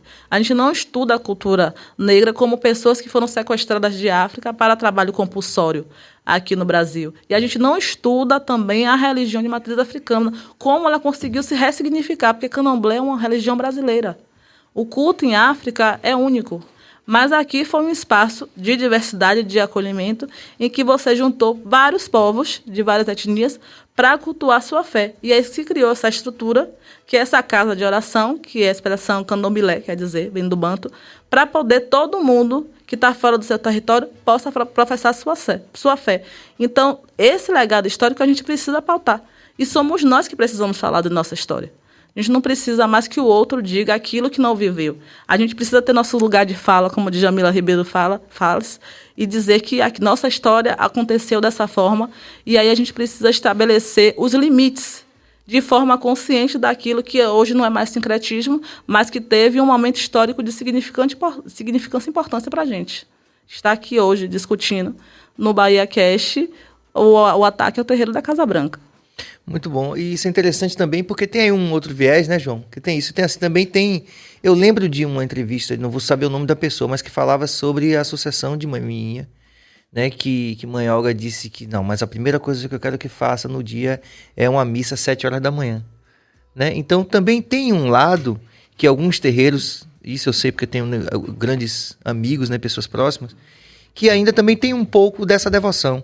Quer dizer, como você falou, mas também isso também não deve ser necessariamente apagado, porque é uma devoção também, nesse sentido, né? Isso. Por exemplo, uma festa para Santo Antônio ou algo assim. Faz parte da nossa cultura, Sim. Porque assim, a gente não é a religião... Em África, o culto a orixá se chama religião tradicional. A gente não é religião tradicional e a gente também não é católico. Essa criação, essa miscigenação gerou o que é o candomblé. Então, tudo faz parte do candomblé, essa crença. Eu sei que eu vou para a missa de São Jorge, mas eu sei que o dia da obrigação é para Oxóssi. A sacralização é para Oxóssi. Então, a gente precisa ter essa concepção desse link necessário, sem apagamento de história e com respeito à diversidade, dizer que, olha, eu sei que isso aqui é isso aqui e o outro é o outro, mas a gente pode caminhar junto com respeito. Muito Agora, eu gosto disso, eu gosto. Uma coisa interessante, você falou de Oxóssi. No Rio de Janeiro, já ouvi falar que parece que é Ogum. É Ogum. Ogum. E aqui Oxóssi. Por que essa... Mas aqui a gente também tem Ogum, é isso? E aqui Ogum, as pessoas dizem que é Santo Antônio. Por uma questão cultural. Associaram Oxóssi com guerreiro. E aí, pronto, se guerreiro, Ogum é orixá guerreiro, então vamos associar. Mas aí acho que é uma questão mais cultural. Até porque São Jorge não faz parte da cultura da religião católica, né? É uma outra igreja, né? E a nova é católica, algo assim, se eu não me engano. Agora, e outra coisa, tô abusando de você, tô me aproveitando, né? Sérgio, rapidinho, pra perguntar já passou 1h30, eu olhei e falei, não, tá errado, Zé. Nossa, tá muito bom. Você é Ked de Ogum. Eu sou Eked de Ogum. Pronto, vamos lá. Mas não sendo uma pessoa que incorpora, viu? Desculpe, viu, minha ansiedade aqui. Não, bicho, eu sou aproveitando. super curioso, né? E então suas Acho que você vai gostar de ouvir também. suas perguntas são super aproveitadas por mim. Obrigado, meu irmão. Pronto, um Eked de Ogum. Você não incorpora. Mas pode-se dizer também que, do mesmo jeito que o orixá, ele lega ou determina algumas características para a pessoa, né? Mesmo você não incorporando essas características, você reconhece essas características? Reconhece. Eu sou uma pessoa de Oxum. O dona do meu ori, da minha cabeça, é Oxum. Mas eu fui confirmada, iniciada, porque o orixá Ogum me escolheu. Me escolheu na barriga de minha mãe. E aí eu me iniciei aos 7 anos de idade. Então eu consigo trazer características de Oxum e de Ogum, que é o que eu chamo de filho. João diz assim, Isaura de Ogum, mesmo a mulher de Ogum, ele diz isso? Vai dizer a mulher de Oxum. De Oxum? Ele vai dizer, Que tem tal característica, tal assim. Tem, João? Tem? Aliás, vocês se conhecem. Ele falou, acho que ele não quer falar muito sobre isso, não. Vocês se conheceram na casa. Como é que foi essa união maravilhosa de vocês? Eu conheci João no terreiro de candomblé da avó dele, que minha sogra herdou e a massa de Ogum. Primeira vez que eu vi João, foi dentro no terreiro de candomblé. Quantos anos? 12 anos. Vocês já são juntos? 12 anos. Rapaz, que legal. E eu, Eked e ele, Ogum. Já que você está fazendo várias perguntas, eu também tenho algumas. Pode perguntar. Bom, primeiro, até porque tem também uma pergunta que passou aqui na nossa interação. Mas o candomblé, ele não tem, né, como, por exemplo, o catolicismo, que tem uma figura central, né, um líder. Né? Eu sou espírita e no espiritismo também não tem um líder, alguém que todos os outros centros consideram uma liderança, né? Como é isso no candomblé? Não, a gente não tem como se fosse um papa, né? Isso, referencial comum, nós não temos. Cada comunidade tem o seu líder. Uhum. E aí o orixá determina quem vai ser o líder daquela comunidade. Como assim, minha mãe de santo faleceu em 2019, depois do processo de luto, teve o processo sucessório e a Neuza de Xangô foi designada para ser a líder daquela comunidade, de forma vitalícia. Enquanto ela estiver viva, a orixá será ela. Mesmo, por exemplo, que a pessoa, por exemplo, atinja uma idade na vida e que está em possibilidade ou dentro de suas faculdades perfeitas, ela continua sendo a liderança, ainda que funcionalmente ela não seja? Cargo vitalício. A gente não substitui. O orixá não escolhe uma pessoa para depois escolher outra. Se você está escolhida para aquela função, você é aquela função. Eu sou Eked e vou morrer Eked. Agora tem também essa coisa de, por exemplo, quando as pessoas falam de Joãozinho da Gomeia, né? Por exemplo, que ele não é um líder, digamos, uma figura central, mas dentro da história da religião de matriz africana do Brasil, ele se tornou um ícone, né? Uma pessoa que inclusive foi para o Rio de Janeiro e que, a partir dessa ida para lá e da relação dele com instâncias da sociedade mais elevadas, junto ao governo e tal, ele acabou também trazendo muita visibilidade, talvez, né? Trouxe como mãe menininha aqui na Bahia. Foi a interlocução com os poderes públicos, né, com os políticos, deu essa visibilidade aos terreiros de candomblé. E aí é importante, porque essa inteligência de dialogar com aquele outro que garante espaço, garantiu não só a visibilidade, mas também um certo respeito. Né? Porque quando você tem, como o Afonjá, que teve os 12 obais de Xangô, quando você traz pessoas importantes que agregam para o culto, você dá um lugar naquela religião e garante proteção. E esse diálogo é pensar para fora mesmo, da religião, de dentro da religião, pensar para fora para poder agregar mais pessoas e garantir uma forma de sobrevivência da religião. Quem estavam, por exemplo, entre os 12 obás lá do Afonjá? Eu acho que Caribé, Jorge Amado, são pessoas que não é da minha época. Mas aí a história conta que tem várias figuras importantes que eram obais de Xangô, que foi uma ideia interessante de Manhaninha, de colocar 12 ministros, pessoas de significativa relevância social e que aí agrega, abraça, fazem parte do culto e dão proteção, porque se você faz parte desse espaço sagrado, você também vai proteger ele para fora, né? Do ambiente do terreiro, extramuros do terreiro de Candomblé.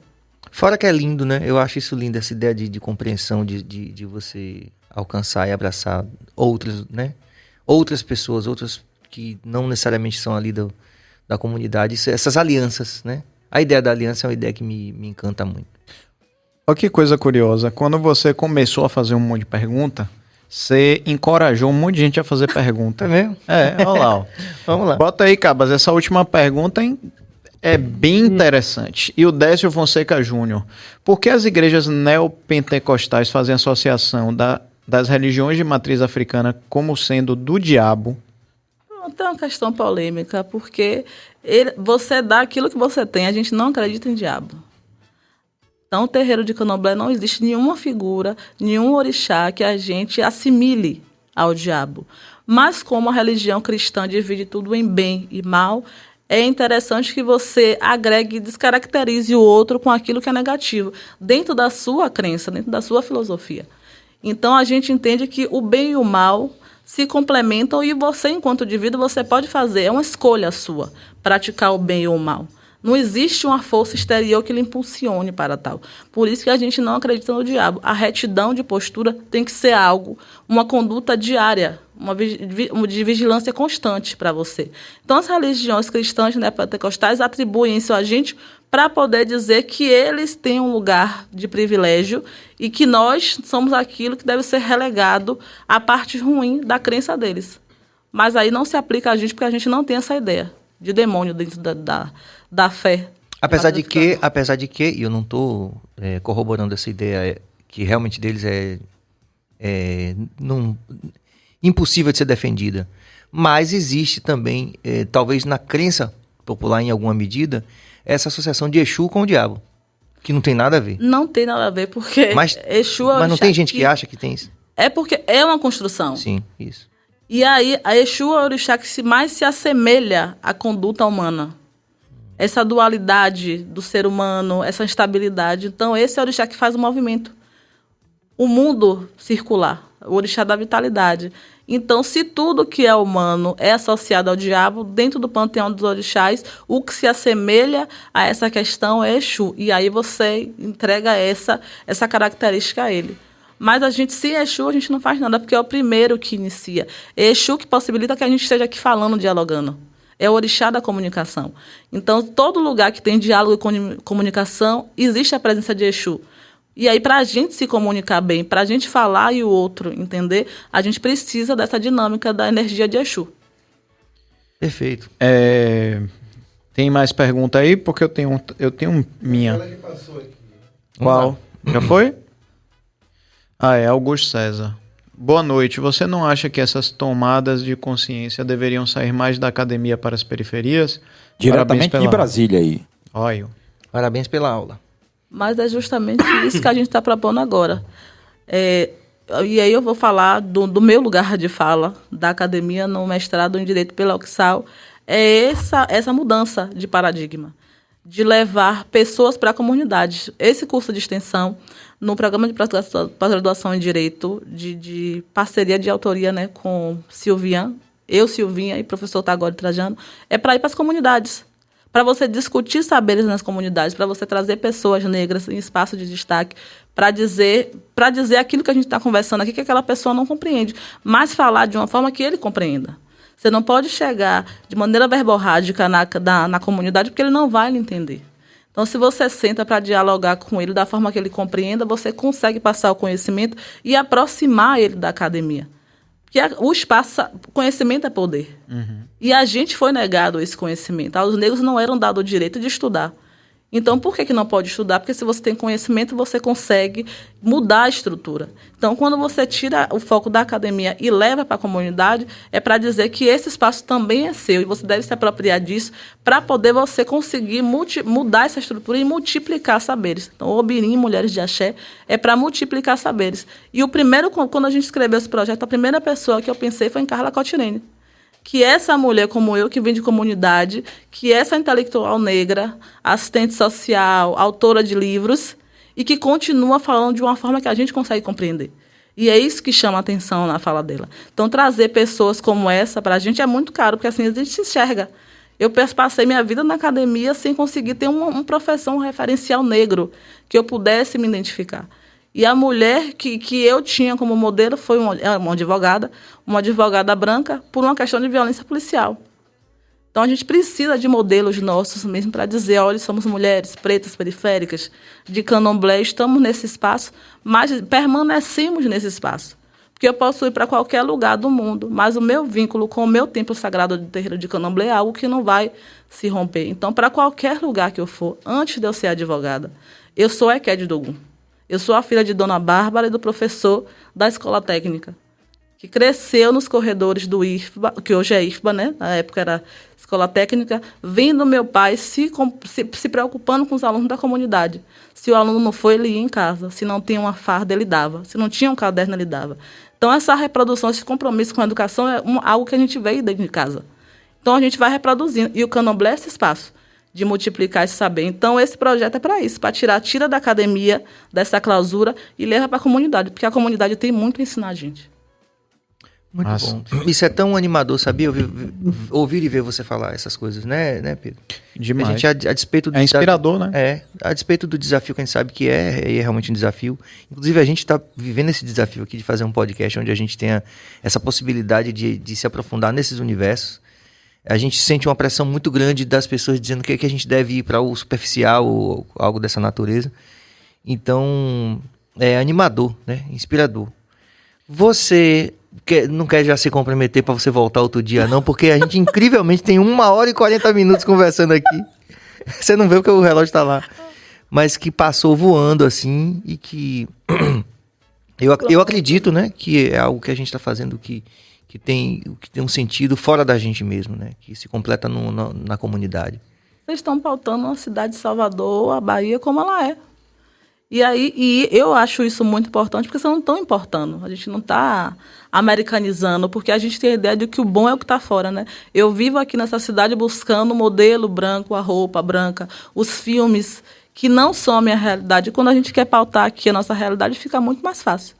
Podem convidar à vontade que a gente vem discutir o tema que vocês quiserem. Vocês já pensaram que mesa, rapaz? Se botar aqui Carla, Isaura, Mãe Márcia aqui, uma galera, imagina, João.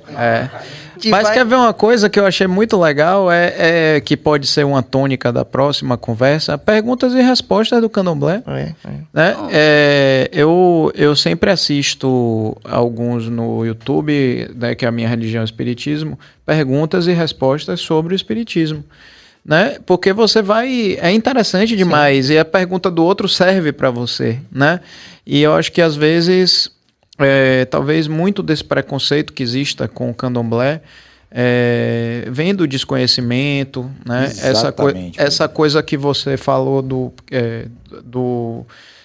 da galera evangélica que, né, não pode falar o nome Candomblé, que aí todo mundo fica... E isso contamina outras pessoas de outras religiões, porque a pessoa fala assim, ele está sabendo de alguma coisa que eu não sei. Ele está sabendo de alguma coisa aí que eu não sei. Então, isso é contaminador, essa postura, né? Eu tenho mais uma pergunta para você. Perguntas e respostas sobre o Candomblé, se você não se importar. Pode fazer. O Candomblé, ele é reencarnacionista? De uma certa forma, sim. A gente acredita, porque em África, você faz parte de um grupo, de um mesmo nicho que você sempre retorna. A gente tem uma expressão chamada Tundê, que é aquele que retornou.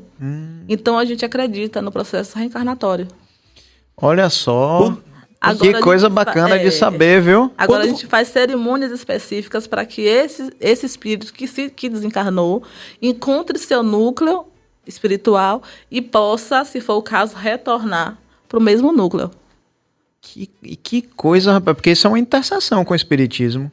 É isso que eu ia falar pra você, Pedro. Às vezes... Tô vendo que vai ter gente que vai bater lá, viu, Isaac? Com certeza. Às vezes, Não pelo vai demorar. fato de você não conhecer sobre uma religião, faz com que você abrace uma outra. Aí você fala, pô, a minha religião era outra, totalmente diferente, porque eu não conhecia ela. Isso acontece e muito.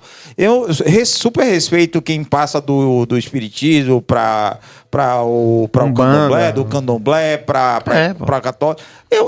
Agora...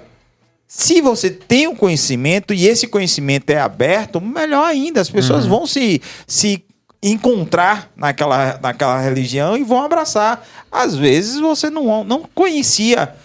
Se a gente for lá na Casa Branca, por exemplo, aí dizer, pô, ó que maravilha, é isso aqui que eu gosto. E as pessoas não deixam que a gente tenha conhecimento sobre outras religiões com medo de perder. Inclusive, e a Márcia esteve aqui, e o pastor disse sobre isso, que um cristão passou não sei quantos meses, acho que foi na Ásia, né? E quando ele saiu, quando ele terminou a jornada dele, ele falou, eu sou um cristão melhorado. Porque as pessoas achavam que ele ia mudar de religião se ele fosse conhecer outras. Ele conheceu várias. Ele disse, agora, eu sou um cristão melhorado. Por quê? Porque ele abraçou todas as religiões e falou, não, realmente eu sou cristão. Isso é maravilhoso. Eu estudei em escola adventista a minha vida inteira. É mesmo? Estudei desde criança em escola adventista. E o candomblé me ajudou a ser essa pessoa de entender e respeitar outras religiões. Porque na igreja adventista é muito dogma, né? Muito fechado. Mas o candomblé é uma outra vertente. Ele aceita você como é e lhe dá o direito de você se tornar um ser humano melhor. Por escolha. A gente não tem Bíblia, a gente não tem livro, mas a gente tem uma máxima africana que quer dizer que aquele que faz o mal a si mesmo. Aquele que faz o bem a si mesmo. E se a consciência de alguém é clara, a mosca enviada pelo mal não faz mal.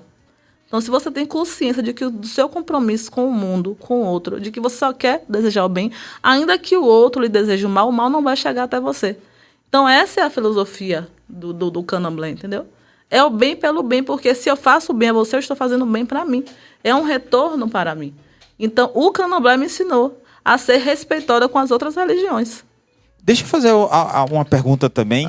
Já que você falou adventista, nós temos aqui um espírito, aqui o Allan Kardec escreveu várias coisas, a adventista Ellen White. No candomblé, houve alguém que escreveu sobre isso e como é que se diz? E depois cedeu para as pessoas conhecerem um pouco mais? Existe algum livro que você fala, esse é o livro principal Não, nosso saber é oral. A gente não tem nenhum livro, nenhum escrito, nada que seja norteador de conduta. Dá liberdade ao ser humano de ser como ele quiser ser. Agora, também lhe dá o compromisso de assumir as consequências de seus atos. Eu não posso atribuir a algo externo aquilo que eu faço. Então, não é o diabo. Sou eu que decidi agir de determinada forma. Então, para tudo, tenho com uma consequência e eu preciso assumir as consequências dos meus atos. E você acredita... Desculpa. Tá bem concorrido, né? Tá. Isaura tá aqui arrancando...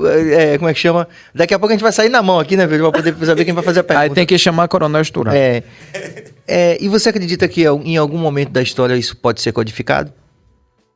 Acho pouco provável. Porque o saber da gente é oral. Não é nada que você possa pautar em livros. Então, é a vivência, é o cotidiano. Eu posso tentar lhe explicar, mas o candomblé é uma filosofia que você só sente vivendo. É o dia a dia. Então, você tem que dormir no terreiro, tem que dormir no chão, tem que acordar, tem que viver em comunidade. É uma religião que lhe permite viver em comunidade. A gente não tem um horário de entrar e sair. Você sabe que chega, mas você não sabe a hora que você sai. Então, são vários períodos juntos. Então, a vivência com todo mundo, que a gente chama de irmão, e que aí tem mesmo dificuldades, porque os seres humanos são diferentes. Mas isso só o candomblé lhe dá. Outra religião não lhe dá para você ficar 20 dias, 30 dias dormindo e acordando com pessoas diferentes. Tem tem um filme chamado Livro de Eli, eu não sei se vocês assistiram, né, que ele segura a última Bíblia, certo, em mãos, mas quando vão abrir, ela tá toda em branco. Ele diz, não, tá tudo aqui dentro e eu tenho que escrever isso aqui. Como a gente fez letras, a gente sabe que teve uma época que o próprio cristianismo, né, as pessoas queriam que tocaram fogo no Museu de Toledo, né, para que o conhecimento para que o conhecimento não seja perpassado, né? Pode ter também acontecido alguém ter escrito e pelo fato do preconceito que a gente já conhece, o racismo que a gente já conhece, certo? Pode ser que as pessoas, vão botar aqui na mente. E foi algo super benéfico, né? Eu não acho que tenha sido benéfico. É porque se a gente levar em consideração o período, a história da escravidão... Benéfico, assim, no sentido de que você coloca na mente de verdade, né? Mas não é, porque aquilo que fica na mente a gente perde. Mas levando em consideração o processo de escravidão, as pessoas foram arrancadas de África e trazidas para cá. E assim, de vários locais, de vários territórios diferentes. Então também é uma forma de extermínio, porque assim, a África é um continente. Então são vários dialetos. Se você não consegue se comunicar, você não consegue criar unidade. E aí, sem unidade, como é que você cria um grupo de pessoas? E aí você, sem acesso, como é que você escreve? Você não escreve. Escravo não tinha acesso a nada. Então, o saber é oral justamente pela forma como foi estabelecida, porque o papiro surgiu em África. Então, poderia ter vários escritos. Mas essa reinvenção foi uma forma de não perder meu link com minha terra ancestral e não perder o culto a orixá.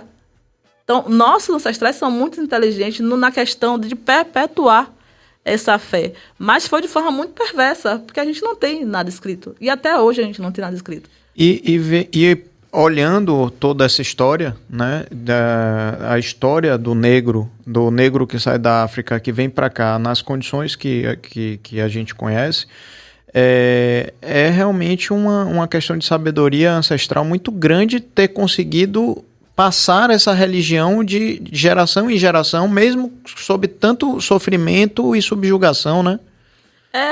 Quando a gente tem intercâmbio com pessoas de África, a gente consegue ver como a ancestralidade é algo forte. Tem uma colega de Guiné-Bissau no mestrado em que a gente consegue dialogar de forma muito profícua, porque ela consegue entender o sentimento. Quando fala de ancestralidade, é algo que toca a mim, que toca a ela. Uhum. E é para além da comida, porque existem comidas próximas. Mas assim, a gente teve debates em sala de aula que só eu e ela conseguia dizer o que a gente estava sentindo. Mas ninguém, todo mundo ficava olhando assim, do que vocês estão falando? É de ancestralidade, é da questão da assim, minha família é muito grande, todo mundo tem que estar junto, todo mundo tem que estar partilhando, e era como se fosse uma reprodução de família de África dentro dos terreiros de Candomblé. Então a ancestralidade garantiu essa perpetuação dessa filosofia mesmo de vida aqui. Que bom, né? Que bom. A gente poderia ficar aqui mais tempo, já chegamos a 1h50. Vamos nos comprometer todos nós a fazermos uma outra ocasião, não é, Isaura? Podem convidar para falar de raça, de gênero, de candomblé. Vocês convidam e a gente vem. Massa. Eu acho que esse relógio ele tá adiantado. Tá adiantando, Não, ele tá mais rápido, ele tá acelerado. Não, Cabo? O tempo é relativo, principalmente no BaiaCast. Ele apertou um botão aí e fez o negócio girar mais rápido. Para a matriz africana, o tempo é um ancestral. E ele acelera e regride no tempo. E é engraçado como tem vezes na vida que a gente tem essa sensação, né? Que o tempo tá passando devagar e depois o tempo tá voando, né? Que é um inquice, né? Que é da nação Banto, da nação Angola, Tembo, que é quem controla essa energia. E a gente tem essa sensação. Aí eles dizem, eu sou de Queto, mas eu tenho amigos de Angola que eles dizem, hoje o tempo tava com pressa. Hoje o tempo estava devagar. E aí tem essa sensação mesmo de aceleração, de lentidão no tempo. Quer dizer que Einstein era do Candomblé, então, quando ele falou... Bem provável. Mas quando tá lento significa alguma coisa, quando tá mais rápido significa outra? E só o pessoal de Angola para dizer que a gente não tem... Ou Einstein. A gente não tem que tempo. Isaura, a gente quer agradecer de coração aqui, eu sei que eu falo em nome de toda a equipe aqui, é uma energia também, isso é interessante, viu? Compartilhar com você, com o João que estão aqui, que a gente sente no ar que a energia de quando a coisa for uma conversa que realmente engrandeceu, tem uma energia acontecendo. Então eu quero agradecer de coração, sei que estou falando em nome de toda a equipe, pela sua gentileza, né? Sua disponibilidade de estar aqui com a gente, passando todos esses ensinamentos e também denunciando, né? E ajudando a aumentar essa pressão social em torno de uma questão tão importante quanto a que vocês estão passando lá agora. Então, fica à vontade para você... Então, eu queria agradecer, foi um bate-papo bem legal. Entendeu? Trazer de uma forma leve o que é a religião de matriz africana, para desmistificar essa ideia de que a gente tem demônios, ou coisa do tipo. Não, o candomblé é uma religião de amor, de agregação, que vai acolher todo mundo, seja evangélico, católico, espírita, umbandista, de outros terreiros. Nós aprendemos lá a fazer acolhimento e amor. E agradecer o convite e dizer que estamos sempre disponíveis, e agradecer em nome do terreiro da Casa Branca, né? Vocês abrirem a porta para a gente debater nosso tema, que neste momento é muito importante para a gente. E, assim, além do agradecimento, que eu também agradeço como o Serginho, para mim foi uma coisa maravilhosa esse papo, mas a gente queria só, como BahiaCast, chamar a atenção, né, para colocar mais luz em cima dessa problemática da Casa Branca, e pedir a você que nos assiste, que é ligado às entidades públicas, seja da esfera municipal, estadual ou federal, que se sensibilize também, porque são motivos de toda ordem, motivos culturais, religiosos, históricos e legais, né, doutora? Legais também. Então, assim, por quê? Por que não olhar? Por que não estamos olhando? Por que está havendo essa falha de 2019 para 2023? 4 anos. 4 anos. Então a gente precisa verdadeiramente empunhar juntos essa bandeira, né? E é o apelo que a gente do BahiaCast faz a você que está assistindo aí. E se não é você que está assistindo, mas você conhece algum desses agentes que você pensa assim, olha, eu conheço alguém, eu sou amigo de fulano, de cicrano, promotor, blá, blá, blá, tudo isso aí, deixa eu mandar aqui para que saiba, né, do que está acontecendo e possa dar sua contribuição. Faça isso por nós, pela Bahia e pela Casa Branca. Muito bom, acho que a gente chegamos a um termo bastante ajustado aqui para terminar o nosso programa dessa noite, fazer uma pausa, mais bem dizendo, né, porque a Isaura vai vir aqui com certeza em outras ocasiões. Agradecer a João também, que ficou ali, ficou meio alguns momentos assim querendo, eu senti que ele estava querendo dizer alguma coisa, mas ele se controlou, ele é um cara super modesto, cortado, discreto. Agradecer a toda a nossa equipe aí. Billy vem de agenda, né? Exatamente, amanhã, coincidência ou não, vem de Umbanda aqui, Companhia do Pagode, certo? E até perguntar por que, será que tem alguma coisa a ver com de Umbanda, né? Vai que ele é de Umbanda, não sei. Que é policial também, né? Que é policial também, né? Eu acho que ele já tá positado, não sei. E Sara Verônica representando Companhia do Pagode. Eita, que gente amanhã cavaquinista do BahiaCast vai, ó. Não, ele não vai estar aqui. Você não sabe, velho? Já com antecedência, eu avisei da minha ausência, amanhã tem um... Vai ter que tocar numa live pros caras aqui, velho. Cara, assim, minha rusga com o Billy vem desse ponto ele específico. Ele tá até precisando de um advogado eu tinha pra pedido. me processar. É verdade, viu, doutora? Tô precisando. Eu avisei pra ele, velho, eu não vou poder. Por favor, mude esse dia. Não porque, foi bem assim. Porque Pena, cara. Eu queria muito conversar com a galera do Companhia do Pagode. Fez parte da minha história musical. Porque vai ter mais música essa semana, como é, Billy? Vai ter também? Falei. Vai ter depois a... Isso é na quinta-feira. Bia Vilachan, que é uma instrumentista, multi-instrumentista, na quinta-feira, das 19 até às 20h40, 20h50. E logo após, vamos ter aqui o Coronel Estouraro para comentar dessa semana, dessas questões de segurança, que é uma coisa que ele já, como ele já está na reserva, ele pode falar tudo, certo? O que acontece, deixa de acontecer, a opinião dele com relação a esse tipo de coisas. E deixar bem claro isso, Doutor Pedro pediu para que na quarta-feira o convidado que ele tinha convidado mudasse, porque ele queria estar presente. Aí a nossa agendista colocou de Umbanda no lugar. Acho que foi ela que foi pra perturbar a vida dele. Mas na quinta, Cabas vai trazer o baixo também, vai ter um monte de instrumento aqui, eu vou tocar também. Você traz o cavaquinho que a gente vai fazer um som também com a boa ideia. Nossa convidada. Maravilhosa ideia. É meu prêmio de consolação, isso, né? Isso. Que eu não vou tocar junto com a Companhia do Pagode, mas tudo bem, beleza. Nem vai dançar na boquinha da garrafa. Então é isso aí, rapaziada. A gente agradece a todos vocês. Muita paz e muita luz. E amanhã a gente tá de volta às 20 horas. Não é isso, Billy? Exatamente. Beleza, exatamente. Obrigado, Isaura, João, a todo mundo. Paz e luz. Obrigado, gente. Obrigado, beijo. Beijo. Vamos que vamos.